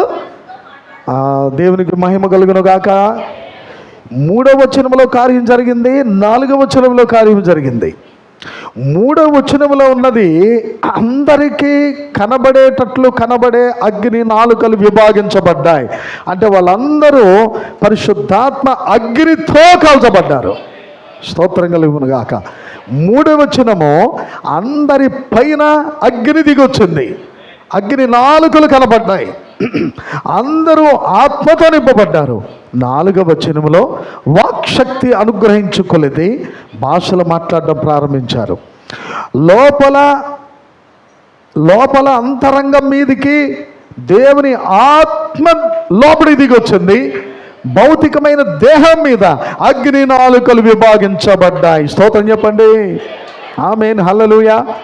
3వ వచనము, అగ్ని దిగువచ్చుట చూశారు 120 మంది. ఒక్కొక్కరి మీద ఒక్కొక్క నాలుకలా విభాగించబడినప్పుడు వాళ్ళందరూ వారికి తెలియకుండానే ఆత్మలో పడిపోతూ ఉన్నారు. స్తోత్రం కలుగును గాక. పైకి కనబడేది అగ్ని నాలుకలైతే 4వ వచనములో వారికి తెలియకుండానే వాక్శక్తి అనుగ్రహించుకొలిది భాషలు, ప్రవచనాలు, దేవుని మహిమను వివరించడం ప్రారంభించారు. చప్పలు కొడుతూ దేవుని స్తుతిద్దాం. ఈ రోజున ఈ 2 కార్యాలు క్రైస్తవులు జరుగుతూ ఉన్నాయి. పెంతెకొస్తు వారు ఎక్కడ ఆగిపోయారంటే అక్కడే ఆగిపోయారు. మేము పరిశుద్ధాత్మ పొందుకున్నాం, ఇదిగో దేవుని అగ్ని దిగొచ్చింది, మేము ప్రార్థన చేస్తుంటే అద్భుతాలు, స్వస్థతలు జరుగుతున్నాయి, ఓకే అంటున్నారు వాళ్ళంతా. అందుకే అందరు వాళ్ళు ఏం పేర్లు పెట్టుకుంటారంటే వారి చర్చిలకి ప్రార్థనా శిఖరాలని, స్వస్థత ప్రార్థన శిఖరాలని, తర్వాత వారి సభలకి స్వస్థత రక్షణ స్వార్థ సభలు అని పేరు పెట్టుకుంటారు. కారణం ఏంటంటే వారు పైనుండి అగ్నిని పొందుకున్నారు, కానీ లోపల కార్యం జరగట్లేదు. లోపల కార్యము ఆత్మ ద్వారా నడిపించబడుట, ఆత్మ ద్వారా వెలిగించబడుట, ఆత్మ ద్వారా ఉత్తేజించబడుట అనేది ఈ కాలపు వర్తమానమును వెంబడించిన వధువుకే సాధ్యము. స్తోత్రం కలుగును గాక. భౌతికమైన దేహం మీద ఒక అభిషేకము, ఆత్మ సంబంధమైన దాని మీద వేరొక అభిషేకం కనబడుతూ ఉంది. కనుక పై అలంకారము మీకు అలంకారంగా కనబడుతుంది, కానీ లోపల అలంకారము అది మీకు కనబడదు. అది పైకి ఎవరికి కనబడేది కాదు. అది నీకు తెలుసు, నీ భర్తకు తెలుసు, నీ యజమానుడైన క్రీస్తుకు తెలుసు. స్తోత్రం చెప్పండి, హల్లెలూయా. కాపరికి కూడా తెలీదు, చివరికి నీ భర్త కూడా తెలీదు. నీ తగ్గింపు ఏంటో, నీ సాధుత్వం ఏంటో, మృదుత్వం ఏంటో, నీ అక్షయ గుణం ఏంటో చివరికి నీ ప్రక్కన నీ పిల్లలకు అర్థం కాదు, నీ భర్త కూడా అర్థం కాకపోవచ్చు. కానీ నీవు ఎప్పుడైతే నిన్ను నీవు తగ్గించుకొని, ఏమ్మా అలాగే ఉంటున్నావు, ఇప్పుడు ప్రార్థనేనా, ఇప్పుడు వాక్యమేనా, ఇప్పుడు సంఘం అంటావు, ప్రార్థనలు అంటావు, కూటాలు అంటావు, అసలు నిన్ను శృంగారించుకోవడానికి సిద్ధపడవు, అసలు ఏంటి పిల్లలు అడుగుతారు. వాళ్ళకి అర్థం కాదు, భర్తకు కూడా అర్థం కాదు. కానీ ఆత్మ సంబంధమైన భర్త ఉన్నాడే, ఎంతమంది ఇక్కడ ఉన్నారు? ఆ భర్తకు అర్థమవుద్ది నీవు ఎవరి కోసము ఆత్మలో సిద్ధపడుతున్నావో. ఏం కావాలట? మృదువైన, సాధువైన అక్షయ గుణములు. అదే బ్యూటిఫుల్, అదే సౌందర్యము. ఇక్కడ ఉన్నారా? అందం అనేది పైకి కనబడేది, సౌందర్యం అనేది లోతున అంతరంగములో కనబడేది. అంతరంగంలో ఉన్న సౌందర్యం ఎవరికి కావాలి? ఎవరు కనపడుతుంది? అంచేత ఇప్పుడు ఈ రోజున స్త్రీలందరూ ఏం చేస్తున్నారంటే పైన అలంకారం కోసం ఎన్ని వందలు, ఎన్ని వేలాది రూపాయలు చివరికి వారి యొక్క హ్యాండ్ బ్యాగ్ నిండా వారు ధరించుకునే, రాసుకునే, పులుముకునే లక్షల రూపాయలు ఖర్చు పెడుతున్నారండి ఈ చివరి దినాల్లో స్త్రీలు. అలాంటి స్త్రీలు ఇక్కడ లేనందుకు సంతోషం, అలాంటి స్త్రీలు ఇక్కడ కనపడలేనందుకు స్తోత్రం. ఎందుకంటే ఇక్కడ మీరందరూ అక్షయమైన లోపటి అలంకారమే ఎల్లప్పుడూ మీకు అలంకారముగా ఉండుగాక. ఎంతమంది నాతో ఏకీభవిస్తారు ఇక్కడ? కనుక నా ప్రియ దేవుని పిల్లలారా, వస్తే అందగత్తే, యెజబెలు కూడా అందగత్తే. ఈ అందగత్తెల దగ్గర వచ్చిన పెద్ద గుణం ఏంటంటే గర్వం ఉంటుంది. ఎవరైనా అందంగా ఉన్నారని నలుగురు ఆమె వైపు చూడడం ప్రారంభించారా? ఆమె వైపు భలే ఉంటుందే ఈ అమ్మాయి, భలే ఉంటుందే అందంగా అని అన్నారా? ప్రౌడ్నెస్, ఎంత గర్వం వచ్చేస్తుందో. తను తానే చూసుకుని మురిసిపోతూ, తను తానే చూసి అతిశయపడిపోతూ. యెజబెలు కూడా ఒక దినాన్ని అలాగే అనుకుంది. అలాగే ఇక్కడ వస్తీ కూడా అలాగుంది. నా అందాన్ని పరులకు, అధిపతులకు చూపిస్తాడా? నా యజమాని, నా రాజు పరులకు చూపించమంటాడా? మా మనుషులు వచ్చారంట, విందులో ఉన్నారంట, వాళ్ళందరికీ నా అందాన్ని చూపించాలా? నేను చూపించను, నేను రాను అంది. కానీ అతడు ఆశపడ్డాడు, ఆమెను నా సన్నిధికి పిలుచుకొని రండి. ఎందుకు? అందరికీ చూపించాలని. దేవుడే ఇష్టపడుతున్నాడు. అవ్వను తీసుకొచ్చి ఆదాము దగ్గర ఫ్యాన్ అన్న కట్టేసుకో కాసేపు.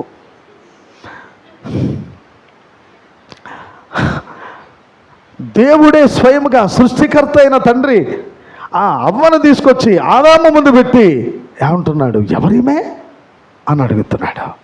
ఓహో, దేవునికున్న ఆ వాంఛ, దేవునికి ఉండేటువంటి ఆ చక్కటి గుణం మనుషులకు కూడా వచ్చింది.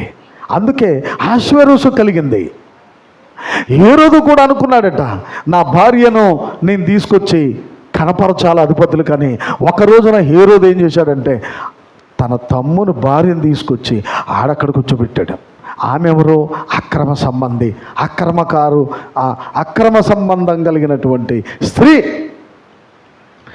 వస్తే మంచిది, కానీ తన అందాన్ని బట్టి ఆమె గర్వించి, మూర్ఖించి, ఎదిరించి ఆమె రాజు మాటకు లోబడకుండా, అంటే యజమాని మాటకు లోబడుట మానివేసి, తిరస్కరించి ఏం చేసింది? తనున్న చోటనే నిలిచిపోయింది కనుక తనకు కలిగిన స్థానాన్ని పోగొట్టుకున్నది. ఎంతమంది ఇక్కడ ఉన్నారు? వింటున్నారు అందరూనూ? మంచిది. ఎండలు విపరీతంగా ఉన్నాయి, మిమ్మల్ని త్వరగా పంపిస్తాను నేను. 9 గంటలకే ముందే అందరూ చేయండి. అలాగంటే 10కి 10:30కే వస్తున్నారు కనుక ఇప్పుడు 8:30కి మీరు కానీ 8:30కి రాగలిగితే 9 గంటలకే ఇక్కడ ఆరాధన ప్రారంభించుకుంటాం. అప్పుడు ఇంకా మిమ్మల్ని ముందుగా పంపించాలని సిద్ధపడతాను. కనుక వస్తే తనకు కలిగిన అందాన్ని చూసి మురిసిపోయి, నా అందాన్ని ఎవరికి చూపించాలి? అధిపతులకు, లేకపోతే మనుషులు? ఆ మనుషులకి నేను నిలబడి నా అందాన్ని చూపించడం ఏంటి? చూపించను, నేను రాను అని తిరస్కరించింది. అందుకే ఆ దినమందు ఆమె తన స్థానమును కోల్పోయింది. తన మీదున్న ఆ రాజ కిరీటము తీసివేయబడింది. తన మీదున్న అద్భుతమైన విలువైన ఆభరణాలు తీసివేయబడ్డాయి. ఆమె నెట్టివేయబడింది. అందుకే అన్నాడు, అందమో మోసకరమో. చెప్పండి చెప్పండి. బైబిల్ అంటుంది అందమో మోసకరము, మోసకరము. కనుక నా ప్రియ దేవుని సంగమా, దేవుని పిల్లలారా, నేడు నీవు ఆత్మ సంబంధమైన నీ లోపల మనిషిలో సౌందర్యము కలిగి ఉండండి. భర్తలకు లోబడుట, విధేయులగుట, వారిని ప్రేమించుట, వారికి మీ ప్రేమను అందించుట, మీ బిడ్డలకు మీ ప్రేమను అందించుట, భర్తకు ప్రేమను అందించుట, తల్లిదండ్రులను అలాగే అత్తమామలను గౌరవించుట, సాధువైన గుణం, మృదువైన గుణం, ఇవన్నీ కలిగి ఉండడమే అక్షయమైన అలంకారమైన లోపట తత్వమై ఉన్నది. స్తోత్రం కలుగును గాక. ముందుకెళ్దామా? అదే సమయంలో ఎస్తేరును అక్కడ చూస్తూ ఉన్నాం మనం. ఎస్తేరు మృదువైన, సాధువైన, తన్ను తాను తగ్గించుకొని తన కులమేంటో, తన గోత్రమేంటో చెప్పకుండా లైన్లో నిలబడింది. అక్కడ ఆమె ముఖమును చూశాడు, రాజు ఇష్టపడ్డాడు. ఆమె మీద రాజ కిరీటము పెడుతూ ఉన్నాడు. ఎంతమంది ఇక్కడ ఉన్నారు? ఏం జరిగింది ఇక్కడ? రాజ కిరీటము కలిగిన స్త్రీ తన అందమును చూసి మిడిసిపడి, గర్వపడి ఆ స్థానమును పోగొట్టుకున్నది. ఎస్తేరు ఆ స్థానాన్ని తీసుకుంటుంది. కనుక నా ప్రియ దేవుని సంగమా, దేవుని బిడ్డలారా, వాక్యమును మీరు ప్రేమించగలిగితే, వాక్యమును నిజంగా మీరు ప్రేమించగలిగితే చాలా త్వరపడి దేవుని వద్దకు వచ్చి దేవునిలో ఐక్యమైపోవాలనుకుంటారు. పాడేది 4 పాటలు. మనం 4 పాటల్లో మీరు ఉండాలి. ఇక్కడ మొదటి ప్రాంతంలో మీరు ఉండాలి. ఇక్కడ దేవుని వధువు అయితే, దేవునిలో భాగమైతే ఈ వారం వింటుంది, వచ్చే వారం పరిగెత్తుకుని వస్తుంది ఎక్కడికి. అదే నిజమైన వధువు. ఈ వారం వినేసి పాస్టర్ గారు అలా చెప్తారు, ఆయన అలా చెప్పకపోతే ఆయన కుదరదు, మనకి ఎలా కుదురుతుంది అనుకునేది వధువు కాదు. వధువు ఎల్లప్పుడూ సమయానికి పాటించడం, వాక్యాన్ని ప్రేమించడం. వాక్యాన్ని ప్రేమించడం అంటేనే ప్రతిదీ క్రమముగా చేస్తావు నీ జీవితంలో. ఆమేన్, హల్లెలూయా. రహేలు అదే క్షమించండి, ఎస్తేరు ఆ స్థానాన్ని పొందుకుంటుంది. ఇప్పుడు ఎస్తేరు అలంకరణ ఏది? హేగేకు ఇష్టమైన అలంకరణ. ఆ హేగే మన కాలపు ప్రవక్త అయి ఉన్నాడని తెలుసా? అతడు తెచ్చిన వర్తమాన క్రమములే. ఎస్తేరు అంటుంది, అయ్యా నాకిష్టమైనదంటూ ఏ దేశపు అలంకారమో ఏ దేశపు ఆభరణమో ధరించుకునే మనస్సు నాకు లేదు, నీకిష్టమైనదే నాకు ధరింప చెయ్యవయ్యా అన్నది. అప్పుడు హేగే మెచ్చుకొని, హేగే అంటే 7 షండులకు పెద్దవాడు, అంటే 7 నపుంసకులకు అధిపతి. అతనే సెలెక్ట్ చేసి లోపలికి పంపించేవాడు కన్యల్ని రాజుగారి దగ్గరికి. అలాంటిది ఎస్తేరు కోరిన ఆ కోరిక ఏమైందంటే హేగే మైండు దెమ్మ తిరిగిపోయింది. ఎవరిమే, ఏ దేశపు చిన్నదానివి, నీ తండ్రి పేరేమిటి, నీ గోత్రం ఏమిటి అని అడిగాడు. మౌనం అయిపోయింది. చెప్పొద్దన్నాడు మొద్దుకై. అవునండి, దేవుని సన్నిధిలో జీవిస్తున్న మనం మన కుల గోత్రములకు స్థానమే లేకుండా అందరము సహోదరులంగా కలిసిన స్థితికి, ఆ ఐక్యతలోనికి వచ్చినప్పుడే నిజమైన వధువులో నీవు భాగమై ఉంటావు. స్తోత్రం కలుగును గాక.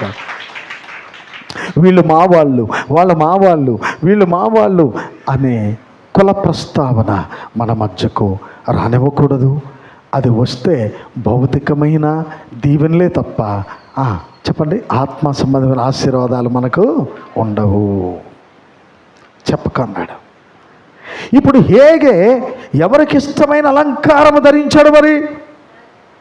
రైట్, చెప్పండి.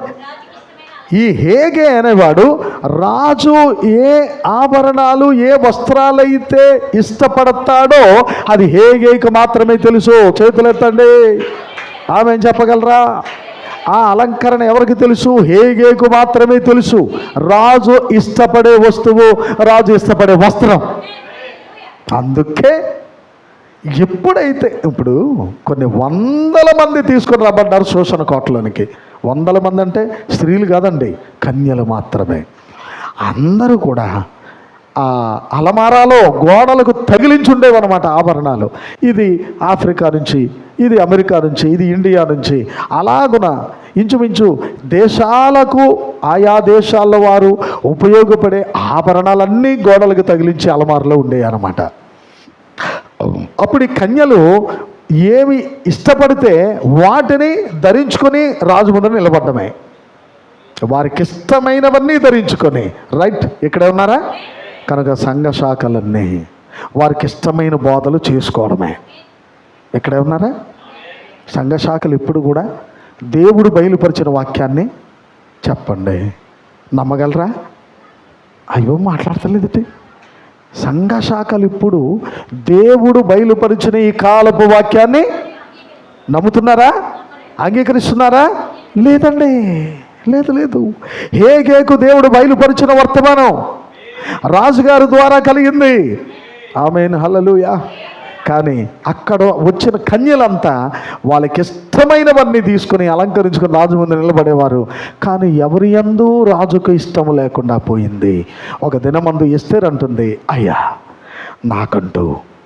నాకు ఇష్టమైనది, ప్రత్యేకమైనది ఏ దేశపు ఆభరణం కానీ ఏ దేశపు వస్త్రము కానీ నాకు అవసరం లేదు.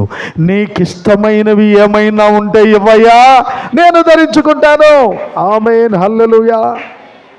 అందరూ మాట్లాడరేమండే? స్తోత్రం చెప్పరేమండే? ఆమెలు తెచ్చారా? చేతులు తెచ్చారా? ఆమేన్, హల్లెలూయా. ఏం జరిగింది? నీకు ఇష్టమైన అలంకారమే నాకు కావాలి, నీకు ఇష్టమైనదే నేను ధరిస్తాను. ఓకే, మతిపోయింది ఆయనకి. రైట్.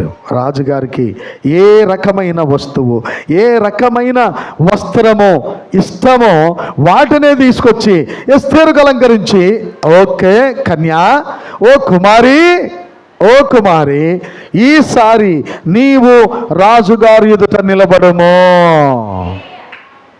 అందుకే రాజుగారు ఆమెను చూడగానే ఆమె యందు ఇష్టత కలిగి ఆమె ముఖం మీద ఉన్న ముసుగును తొలగించి తన ఇష్టాన్ని తెలియచేసి ఆ రాజ కిరీటము తెచ్చి ఈమె తల మీద ఉంచండి అన్నాడు. చప్పట్లు కొడుతూ దేవుని స్తుతిద్దాం. ప్రియమైన వారలారా, అది చక్కటి విధానం. ఎస్తేరు హేగే చెప్పున హేగే ఏమైతే అలా కొంచెం పెంచు, దీనికి తగ్గిపోయింది మొత్తం. తన్ను తాను తక్కువ, తన ఇష్టపడే వాటిని కాదు, హేగేకు ఇష్టమైన వాటిని ధరించాడు. అదే ఈ కాలపు మెసేజ్ అయి ఉన్నది. స్తోత్రం కలుగును గాక. ఈ హేగే మన ఎలియాజరు విలియం మరియన్ బ్రెన్హామ్, ఈ ప్రవక్త దేవుని దగ్గర నుండి తీసుకొచ్చాడు వస్త్రాన్ని. అదే పెండ్లి వస్త్రమై ఉన్నది. ఆ పెండ్లి వస్త్రమే ఈ రోజున వధువా నీవు ధరించుకుంటున్నావు. ముందుకెళ్ళిపోదాం. మరి ఎలాగునా ప్రభువు తన వధువును చూపించాలనుకుంటున్నాడు. అహష్వేరోషు తనకు భార్యను చూపించాలనుకుంటున్నాడు. అలాగే హేరోదియను తన ప్రజలకు చూపించాలనుకుంటున్నాడు. ఒక హేరోదు యొక్క జన్మదినం వచ్చిందంట. ఆ రోజున హేరోదియను పీట మీద కూర్చోబెట్టాడు. ఆమె కుమార్తెను సలోమి ఆమె పేరు, ఆమెను కూడా తీసుకొచ్చి కూర్చోబెట్టి ఆమెను డ్యాన్స్ వేయించాడు. వీళ్ళ మత్తులై తాగుతూ ఉన్న సమయంలో తన కుమార్తె మత్తు రసాన్ని పోస్తూ ఆమె డ్యాన్స్ వేస్తూ ఉంది. అది ఏ దినమట? చెప్పండి. పుట్టినరోజు సందర్భము. ఆ రోజున ఏం జరిగింది? పుట్టినరోజు సందర్భంగా ఎవరైనా తలకాయ కోరుకుంటారండి? కానీ ఆ సైతాను హేరోది ఏం చేసింది? శరసాలలో బంధించబడి ఉన్న యోహాను యొక్క తల పల్లెములు పెట్టి తీసుకొచ్చిమ్మని చెప్పు అని కూతురికి చెప్పుకొచ్చింది. అసలు జన్మదినము రోజున జరిగే పనులటండివి. ఆమె ఎవరు? ఆమె అక్రమ జాతికి చెందిన స్త్రీ కనుక అక్రమైన వాతావరణం అక్కడ కనబడతా ఉంది. వస్తే అందమైన వాతావరణానికి స్థలం ఇచ్చింది. ఎస్తేరు తగ్గింపుకు సమయం ఇచ్చింది. స్తోత్రం కలుగునుగాక. ఒక దినమందు మళ్ళీ ఇక్కడికి వచ్చేద్దాం. ప్రకటన 17వ అధ్యాయం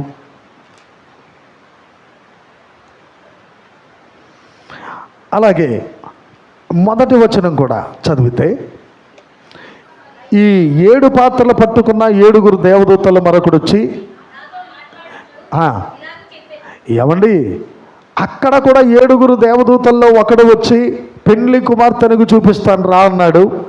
ఇక్కడ కూడా ఆ 7 దూతల్లో మరొక దూత వచ్చి, రా ఇక్కడికి, నేను నీకు ఒక స్త్రీని చూపించబోతున్నాను. ఆమె ఎవరు అనుకుంటున్నావు? మహావేశ్య. ఎక్కడ కూర్చుందామే? విస్తార జలముల మీద. ఏం చేస్తుందామే? ఆమె అప్పటికే బహుగా భూరాజులతో వ్యభిచరించింది. అదేనండి. అయితే నీవిక్కడికి రమ్మో, విస్తార జలముల మీద కూర్చున్న మహావేశ్యకు చేయబడి తీర్పు నీకు కనబరచెదను. ప్రియులారా, మహావేశ్యను నీకు చూపించబోతున్నాను అన్నాడు. చూసారా? ఇక్కడ కూడా మరొక స్త్రీ కనబడుతుంది. ఈమె ఏహ్యమైన ప్రతి దానికి తల్లి, మర్మమైన బబులోను. ఇక ఈమె గురించి ఎక్కువ వర్ణించడానికి నాకు సమయం లేదు. ఈమె మహావేశ్యట. విస్తార జలముల మీద అంటే భూజనులందరినీ ఏలే ఒక పట్టణం అది. భూజనములందరినీ ఏలే ఒక సంస్థది. అదే క్యాథలిక్ అయ్యున్నది. మరి సంఘశాఖలను అనొద్దా? వధువును వధువు అని పిలవద్దా? వధువును వధువే అని పిలాలి, శాఖను శాఖే అని పిలాలి. అవునండి. పాస్టర్ వరం గారు పాట పాడారు కదా, శాఖ నుండి నన్ను సత్యవాక్యములోనికి. ఆమె చెప్తారా? శాఖలో నుండి దేవుడు ఎక్కడ తీసుకొచ్చాడు ఈరోజు నిన్ను నన్ను? సత్యవాక్యములోనికి. మంటిలో నుండి మహిమలోనికి తీసుకొచ్చారా? ఎస్. కనుక ఇక్కడ ఒక శాఖ కనబడుతుంది. ఆమె ఎవరట? భూరాజులను ఏలే ఒక పట్టణం. అది ఏం తాగుతూ వచ్చింది ఇంతవరకు? పరిశుద్ధుల రక్తము. 6వ వచనం, యేసు యొక్క హతసాక్షుల రక్తము చేత మత్తిల్లి ఉంది. అబ్బబ్బబ్బబ్బో, మామూలు స్త్రీ కాదనమాట. ఈవిడికి ఏం కావాలండి? ఆహారం. పరిశుద్ధుల రక్తము, హతసాక్షుల యొక్క రక్తము బాగా తాగి తాగి మత్తెక్కిపోయిందంట. అయ్యో, ఎంత భయంకరమైన రక్త పిపాసి ఈమె! ఎంత భయంకరమైన స్త్రీ అయ్యా! ఈ స్త్రీని కూడా దేవదూతల్లో ఒకడు వచ్చి, యోహాను రా ఇటు, ఈ స్త్రీని చూడు. అబ్బో, చూడ్డానికి మెరిసిపోతుంది ఆమె. ఎందుకంటే ఒంటి నిండా బంగారం, రత్నాలు, ముత్యాలతో అలంకరించబడింది. ఇక్కడే ఉన్నారా? అవన్నీ మీరు ఇంటికి వెళ్ళిన తర్వాత, నేను ఈ దినాన్ని మీకు చెప్పిన వచనాలను ఇంటికి వెళ్ళిన తర్వాత బాగా చదవండి. ఇంకా అవన్నీ చదివితే టైం చాలదు. రత్నాలతో, ముత్యాలతో, మంచి విలువైన బంగారముతో తన్ను తాను అలంకరించుకొని కూర్చొని ఉంది. ఎలా కూర్చుంది? అలసిపోయింది. ఓ, పరిశుద్ధుల రక్తం, హతసాక్షుల యొక్క రక్తము తాగి తాగి తాగి మత్తిల్లి తూలిపోయే పరిస్థితిలో ఉంది. ఎవరామె? క్రీస్తు విరోధి భార్య, సాతాను భార్య, అపవాది భార్య. ఎందుకంటే సాతాను ఇప్పుడు కూడా ప్రభుని ఇమిటేట్ చేస్తాడు కదా, అనుకరణ చేస్తాడు కదా. క్రీస్తుకి ఎలాగైతే భార్య ఉందో నాకు కూడా భార్య కావాలి అన్నాడట. ఏమన్నాడు? క్రీస్తుకి ఎలాగైతే భార్య ఉందో మాట్లాడండి, నాకు కూడా ఒక భార్య కావాలి. పెళ్ళిళ్ళ మీద తలంపు ఎప్పుడు తిరుగుద్ది? పిల్లల కంటే పక్కోళ్ళకి, ఫ్రెండ్కి పెళ్ళైపోతూ ఉంటుంది. నాకు కూడా పెళ్ళి జరిగితే బాగుండునే, మేము కూడా అలాగే బండి మీద కొత్త సెల్లో కొత్త బైకు పట్టుకొని తిరుగుదుమే అని అప్పుడు కలుగుద్ది కొంతమందికి. అంతవరకు కొంతమందికి అలా పెళ్లి తలంపే రాదు. పెళ్ళిళ్ళకి వెళ్తున్నప్పుడు, పెళ్ళిళ్ళు చూస్తున్నప్పుడు ఇలాంటి మనసు వస్తుంది. కానీ పెళ్ళి జరిగితే బాగుండు అనుకుంటారు. పెళ్ళి చేయమని అడగరు. అడుగుతారా? మాట్లాడతలేదు ఎవరను. ఏదో నేనే పైబడి చెప్పినట్టుందండి. పెళ్ళి చేయమని ఎవరు అడగరండి. పెళ్ళి వయసు వచ్చేసరికి మనమే వాళ్ళకి పెళ్ళిళ్ళు చేయవలసిన అవసరత కనబడతా ఉంది. ఇక్కడ ఈ స్త్రీ ఉంది, ఈమె క్రీస్తు విరోధి భార్య. మీరు అంత్యక్రీస్తానండి, క్రీస్తు విరోధానండి, అపవాదానండి, వాడి కొరకు తన్ను తాను సిద్ధపరుచుకున్న భార్య. ఆమె అయితే పరిశుద్ధుల రక్తము త్రాగి మత్తిల్లిపోయింది. కానీ ఇక్కడ ఒక వధువు ఉంది, ఇక్కడ పెండ్లి కుమార్తె భార్య ఉంది. ఆమె తీసుకుంటుంది, ఆమె తింటుంది, ఆమె తాగుతుంది. దేనిని? వాక్యమునే. స్తోత్రం కలుగును గాక. దేవుని వాక్యమును ఆహారంగా తీసుకుంటుంది, దేవుని వాక్యమునే పానంగా తీసుకుంటుంది. నిజమేనా? మాట్లాడాలి.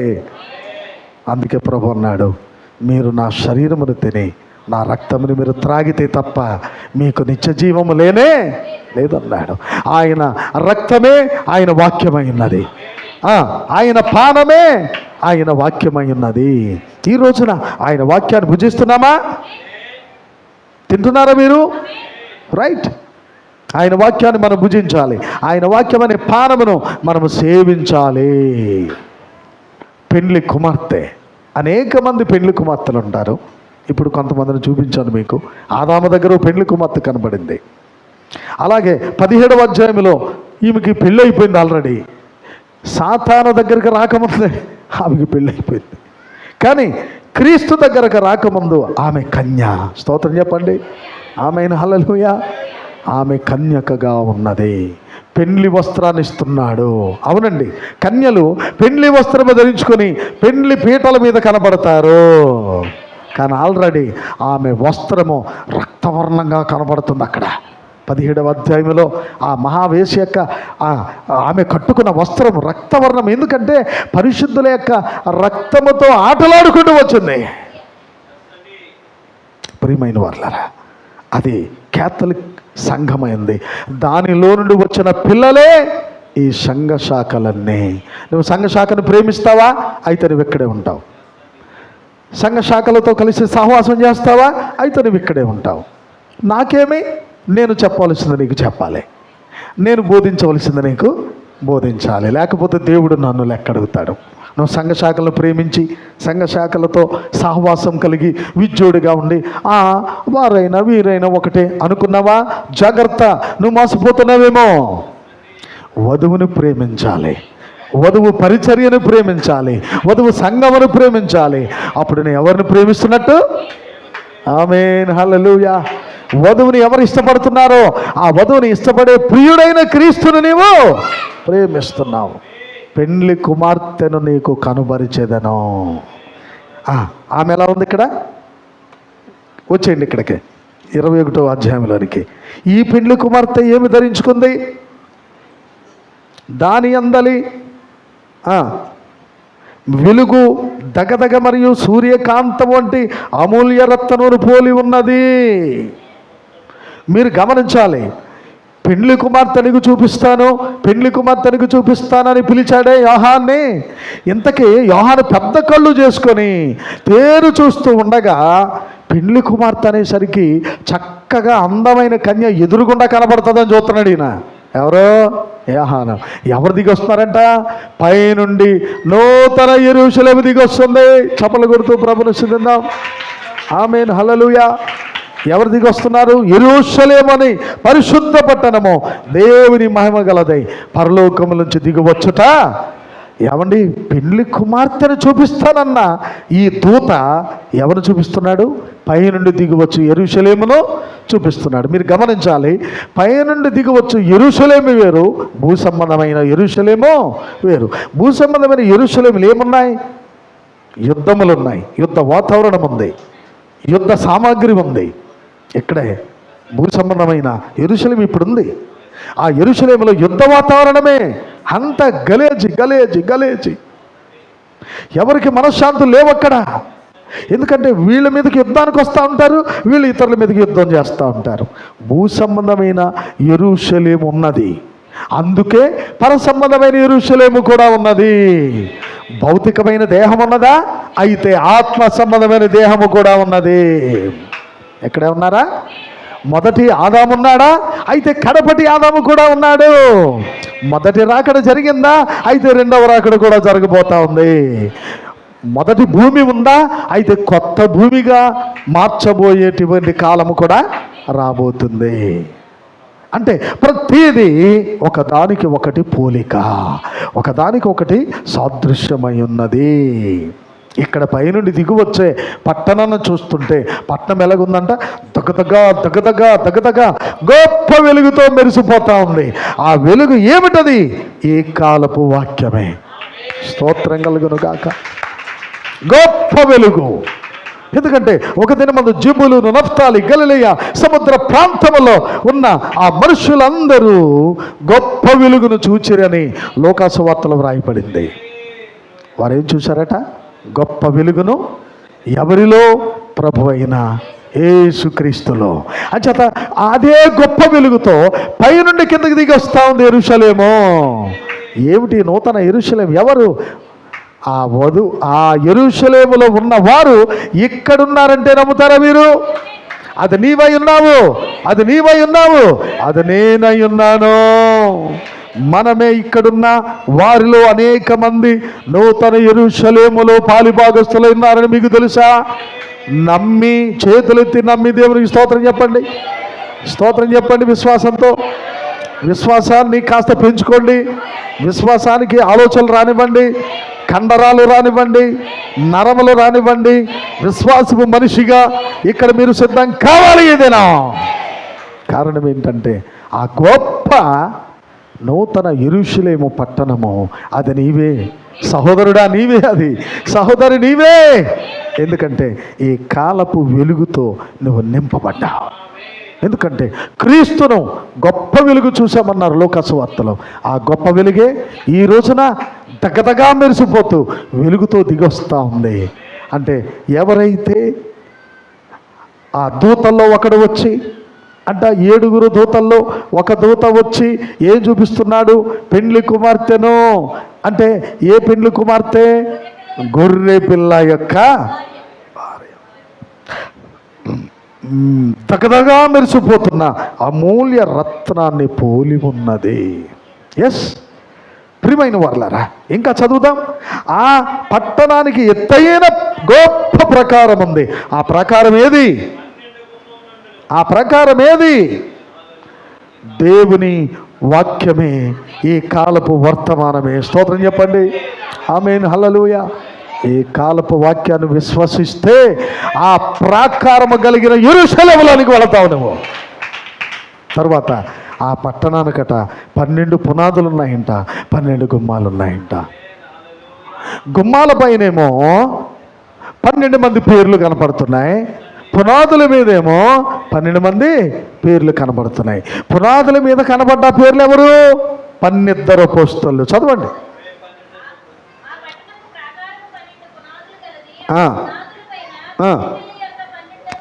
గొర్రె పిల్ల యొక్క 12 అపోస్తలుల పేర్లు కనబడుచున్నవి. అంటే పునాదుల మీద, చెప్పండి, పునాదుల మీద 12 మంది అపోస్తలుల పేర్లు కనబడుతున్నాయి.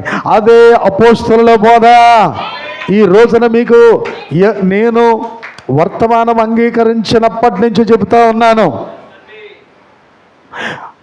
ఇది అపోస్తలుల బోధ మీద కట్టబడిన వర్తమానం అని ప్రవక్త చెప్పాడు. అపోస్తలుల బోధ మాత్రమే మనకు పునాది, దాని మీద ఇప్పుడు మనం కట్టుకుంటూ వస్తున్నామన్నాడు. 12 మంది గొర్రె పిల్ల అపోస్తలులు అంటే యేసు ప్రభు యొక్క 12 మంది శిష్యులు. వారి పేర్లు ఎక్కడున్నాయి? ఆ పట్టణం యొక్క 12.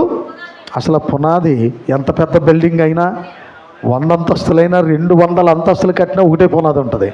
కానీ దేవుని పట్టణము 12 పునాదులతో కట్టబడింది. ఆ 12 పునాదుల మీద 12 శిష్యుల పేర్లు కనబడుతున్నాయి. వాటికి గుమ్మాలు ఉన్నాయి. 12 మెయిన్ గుమ్మాలు రాజ దర్బారులు లేక సింహద్వారముల మీద 12 గోత్ర పురుషులు.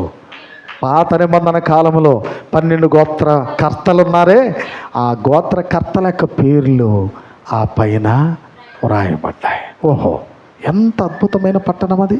చచ్చముఖమైనది, వెలుగుతో దగదగా మెరిసిపోతుంది. ఓహోహో, ఇలాంటి గొప్ప రాజ్యముగా, ఇలాంటి గొప్ప పట్టణముగా, ఇలాంటి గొప్ప వధువుగా దగదగా మెరిసే వెలుగుతో వెలుగును ప్రకాశింపగలిగిన వధువుగా నువ్వు ఉండడానికి ఇష్టపడతావా? 17వ అధ్యాయములో మహావేశ్య జలమిద మీద కూర్చున్న ఆ భయంకరమైన వేశ్య శ్రమల పాలవడానికి, లోకములో ఉగ్రత పాలవడానికి సిద్ధపడతా ఉంది. ఆ స్త్రీగా, ఆ సంస్థగా, ఆ శాఖగా నువ్వు ఉండడానికి కోరుకుంటావా? లేక 21వ అధ్యాయములో కనబడే నూతన యెరూషలేములో ఉండడానికి ఇష్టపడతావా? సోదరి, ఏది నువ్వు ఇష్టపడతావు? సోదరుడా, ఏది కావాలి నీకు? స్వచ్ఛమైన, కల్తీ లేని, పొరపాటు లేని ఎఫెసీ పత్రికలు మీరు ఇంటికి వెళ్ళి చదువుకోండి. ఎఫెసీ పత్రిక 5వ అధ్యాయము 22 దగ్గర నుండి చదవండి. ముడత, మచ్చ, డాగు, కలంకము లేని పవిత్రమైన వధువుగా తన ఎదుట నిలబెట్టుకోవాలనుకుంటున్నాడు ఆయన. తన ఎదుట చూడాలనుకుంటున్నాడు ఆయన. ఆ వధువు ఇక్కడున్నదని నేను నమ్ముతున్నాను. ఆ వధువు ఇక్కడున్నదని నేను నమ్ముతున్నాను. ఆ వధువు నీవై ఉన్నావని నేను నమ్ముతున్నాను. ఆ వధువు నీలో ఉన్నదని నమ్ముతున్నాను. మనలో ఉన్నదా వధువు? ఆమేన్, హల్లెలూయా. నిశ్చయముగా ఈ దినము ఆ వధువు యొక్క గొప్ప రాజ్యములోనికి, ఆ నూతన యెరూషలేములోనికి నీవు నేను పాలి భాగస్థులమైందుముగాక. God bless you. అందరూ మీ కింద ఉన్న వాళ్ళు మోకరించండి, పైన ఉన్నవారు లేచి నిలబడండి. నీవు వధువేనా? వధువుగా ఉండడానికేనా నువ్వు కట్టబడ్డావు? వధువుగా ఉండడానికేనా నిర్మించబడుతున్నావు? వధువుగా ఉండడానికేనా ఎత్తైన ప్రకారములో 12 పునాదులు కలిగిన ఆ పట్టణములో నీవు ఆమె చక్కటి వధువుగా, చక్కటి భాగముగా ఉండడానికి ఇష్టపడుతున్నావా? సోదరి, సోదరుడా, ఎంత గొప్ప కృపనిచ్చాడు నీకు ఆయన. ప్రార్థించండి. మోకరించమని మౌనంగా ఉండమని అనలేదు నేను. ప్రార్థించగలరా? నిలబడిన వారులారా ప్రార్థించగలరా? మీరు ఏమై ఉండాలనుకుంటున్నారు? వచ్చేయాలి నువ్వు ఇక్కడికే, మళ్ళీ ఇంక అత్తమా అని చెప్పకూడదు. నేనే చెప్తాను కదా నీకు అవసరం లేకపోతే. ఆమేన్ ఆమేన్, ప్రైజ్ ది లార్డ్, హల్లెలూయా హల్లెలూయా.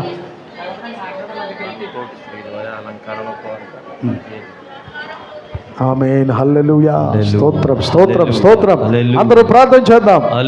ఓ హల్లెలూయా హల్లెలూయా హల్లెలూయా హల్లెలూయా హల్లెలూయా.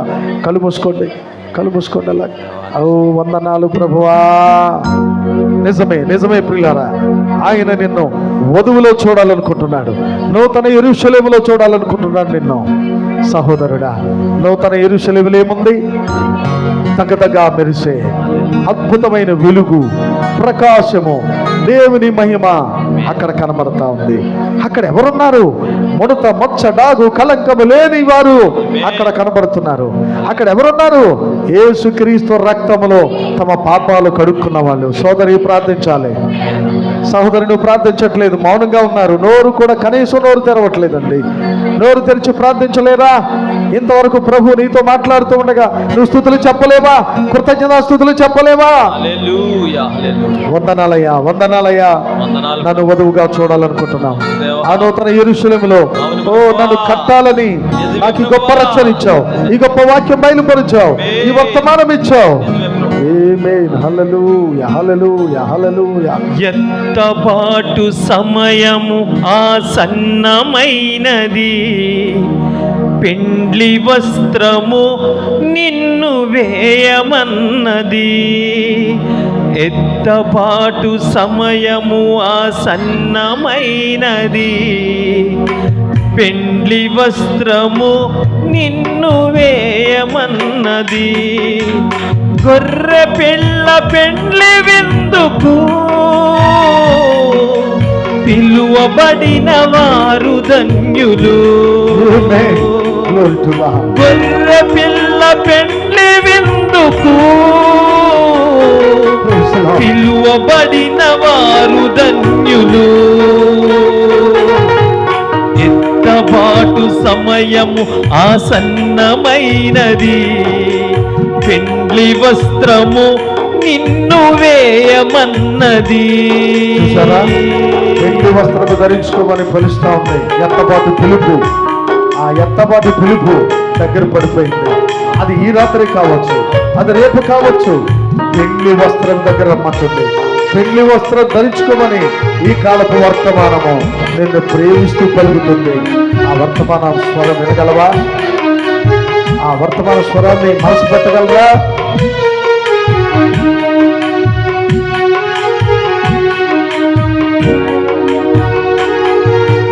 తన తోటి స్త్రీల వల్లే అలంకరణం కోరక, ఏగే నిర్ణయించిన వస్త్రములను వేయగా,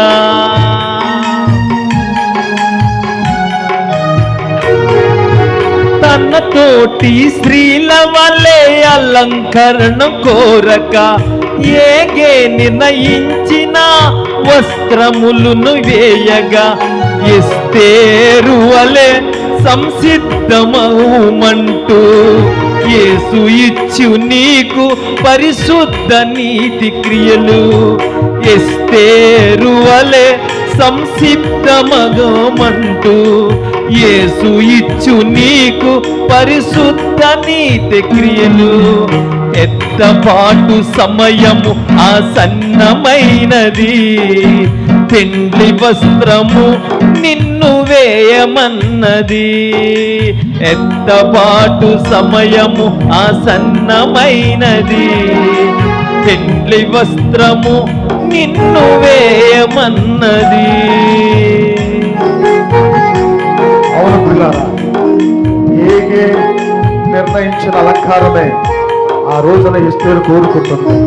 ఇతరుల స్త్రీల వలె ఉండాలనుకోలేదట. ఓహో, ఎంత అద్భుతమైన విషయం.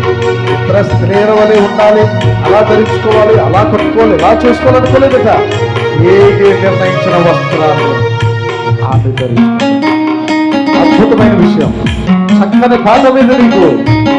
అవునండి, ఈ కాలపు వధువు ప్రవక్త వర్తమానమే తీసుకుంటుంది. ఎలియాజరు ఇవ్వగా స్వీకరించు రిబ్కా, ఇస్సాకును చూడకే సిద్ధపడును కన్యక.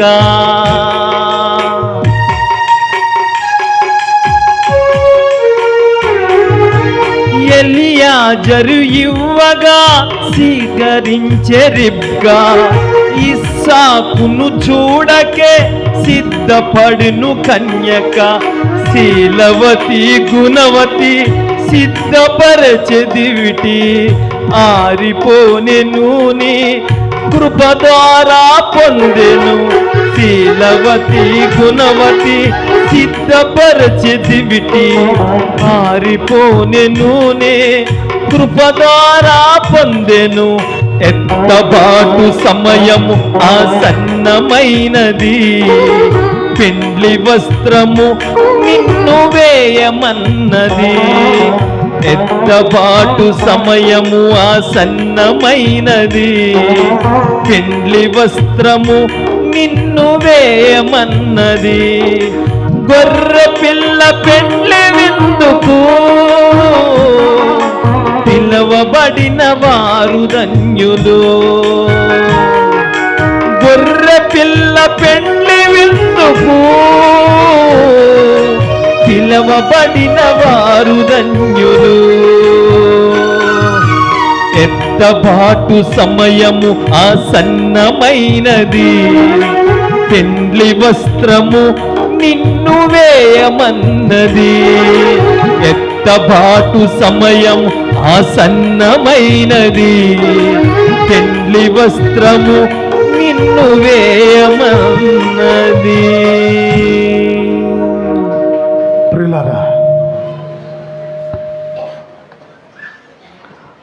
ప్రియమైన వర్లారా, చూసారా ఆనాడు రిబ్కా ఇస్సాకు ఎవరో ఎరగకపోయినా ఇస్సాకు పంపిన వస్త్రాలు ఇష్టంగా తీసుకొని బయలుదేరి వస్తా ఉంది. ఎవరు మాట్లాడతలేదు, ఎవరు ప్రార్థించట్లేదు. అల్లులు ఏంటి ప్రార్థించట్లేదు. పిల్లరా ప్రార్థించండి. ఎంత చక్కని అనుభవాలండి ఇవన్నీ, ఎంత చక్కని సాదృశ్యాలండి పిల్లారా. ఇస్సాకు ఎవరో ఎరగకపోయినా ఇస్సాకు పంపించిన వస్త్రాలన్నీ ఆమె ధరించుకొని ఇష్టముతో ఎదురొస్తూ ఉంది.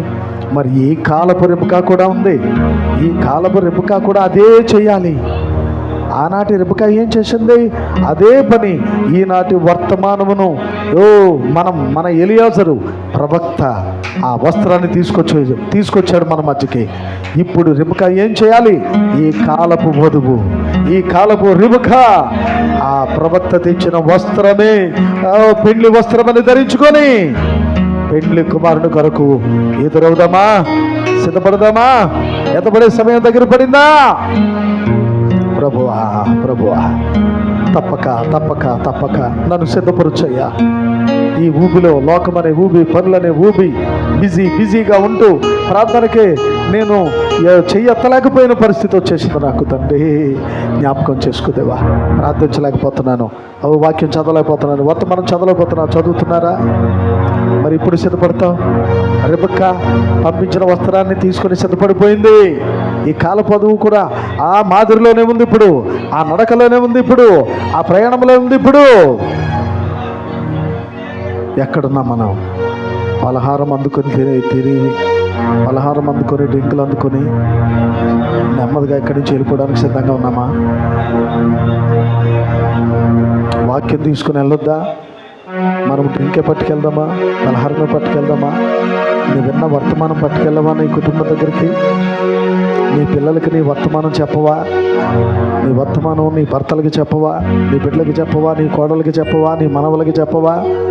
ఈ వర్తమానం గురించి మాట్లాడవా? ఆనాడు ఆ రిబ్కా ఏం చేసింది? వర్తమానమును నమ్మి ఇస్సాకు దగ్గరికి బయలుదేరింది. ఈ రోజున ఈ వర్తమానము నమ్మి క్రీస్తు వరుడైన ఇస్సాకు, మన కాలపు ఇస్సాకు క్రీస్తు దగ్గరకు బయలుదేరదామా? సిద్ధపడదామా? దేవుడే ప్రతి ఆత్మకు సహాయం చేయునుగాక. పరమ తండ్రి పరిశుద్ధుడా, జీవాధిపతి యేసు సర్వాధికారి, నిన్నే స్తుతిస్తున్నాం, నిన్ను ఆరాధిస్తున్నాం, నిన్నే కనపరుస్తున్నాం.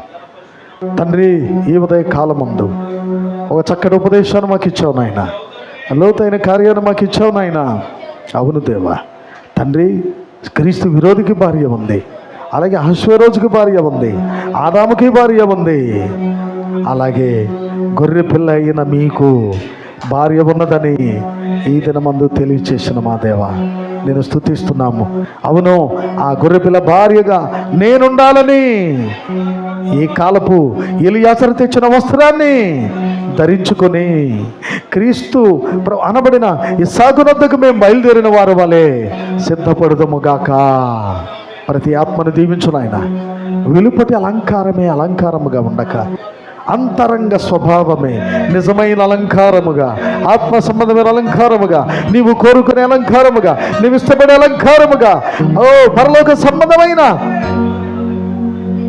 ఇష్టమైన అలంకారముగా, పరిశుద్ధమైన అలంకారముగా నీ బిడలను మీరు సిద్ధపరచదువుగాక. ప్రార్థన ఆలకించండి. తప్పక ఈ వాక్యము నీ బిడల హృదయాలలో ఫలించుగాక, అది పడి మొలకెత్తుగాక, విస్తరించుగాక. దేవా మీకు స్తోత్రములు తండ్రి. అలాగే నీ సన్నిధి కూడి వచ్చిన బిడ్డలను దీవించము. జాబులు చేసుకున్న బిడ్డలకు తోడుగా ఉండండి. బిజినెస్ చేసుకున్న బిడ్డలకు, స్వయం కృషి చేతి పనులు చేసుకున్న బిడ్డలకు తోడై ఉండండి. నిశ్చయముగా కూలి పని చేసుకున్న బిడ్డలను దీవించండి, ఆశీర్వదించండి, నీ సన్నిధి వారితో ఉంచండి. దేవానికి స్తోత్రములు కలుగును గాక. అలాగే ప్రభువా, చదువుకున్న బిడ్డలు, ఇంటర్ పాస్ అయిన బిడ్డలను దీవించము, 10th క్లాస్ పాస్ అయిన బిడ్డలను దీవించము, ఇంకా పరీక్షలు రాయిపోతున్న, సెమిస్టర్ పరీక్షలు రాయిపోతున్న ఆ యొక్క తండ్రి పీజీ విద్యార్థులను దీవించండి. వారి పట్ల కూడా నీ కార్యం చేయండి. చిన్నపిల్లలకి సెలవులు ఇచ్చారు, వారి యొక్క అండల్లో తిరగకుండా ప్రశాంతంగా తల్లిదండ్రుల యొక్క అడుగుజాడల బిడ్డలు నడుచుదురుగాక. సంఘమును దీవించము, పరిచయ వృద్ధి చేయము. చివరి దినాల్లో ఉన్నాం ప్రభా, మా ఎడల మా పట్ల నీ కార్యాలు జరిగించండి. అలాగనే ఇదిగో నాయన, ఈ బుధవారము శుక్రవారం ప్రార్థనల కొరకు నీ బిడ్డలను సిద్ధపరచండి, సమకూర్చండి. వచ్చే ఆదివారము మాకు ప్రభరాత్రి భోజనము, పాదశుద్ధి కార్యము జరగబోతూ ఉండగా దాని కొరకు నీ ప్రియమైన బిడ్డల్ని నిత్యముగా జ్ఞాపకం చేసుకుని దీవించి బలపరిచి సహాయం చేయండి. అలాగనే తండ్రి, మరి పైన రేక్షిట్ కొరకు కొందరు బిడ్డలు పని జరిగిన అయ్యో సేవకుడు మరి ఆర్థిక పరిస్థితిలో ఉన్నారు కనుక నేను నా వంతు ఇవ్వాలని కొందరు బిడ్డలు ఇచ్చారు. అలాగే మరొక సహోదరు కూడా పోయిన వారం ఇచ్చింది, పేరు చెప్పలేదు, నేను మర్చిపోయాను దేవా, కానీ నువ్వు మర్చిపోయేవాడు కాదు. తప్పక మీరు సహాయం చేయండి.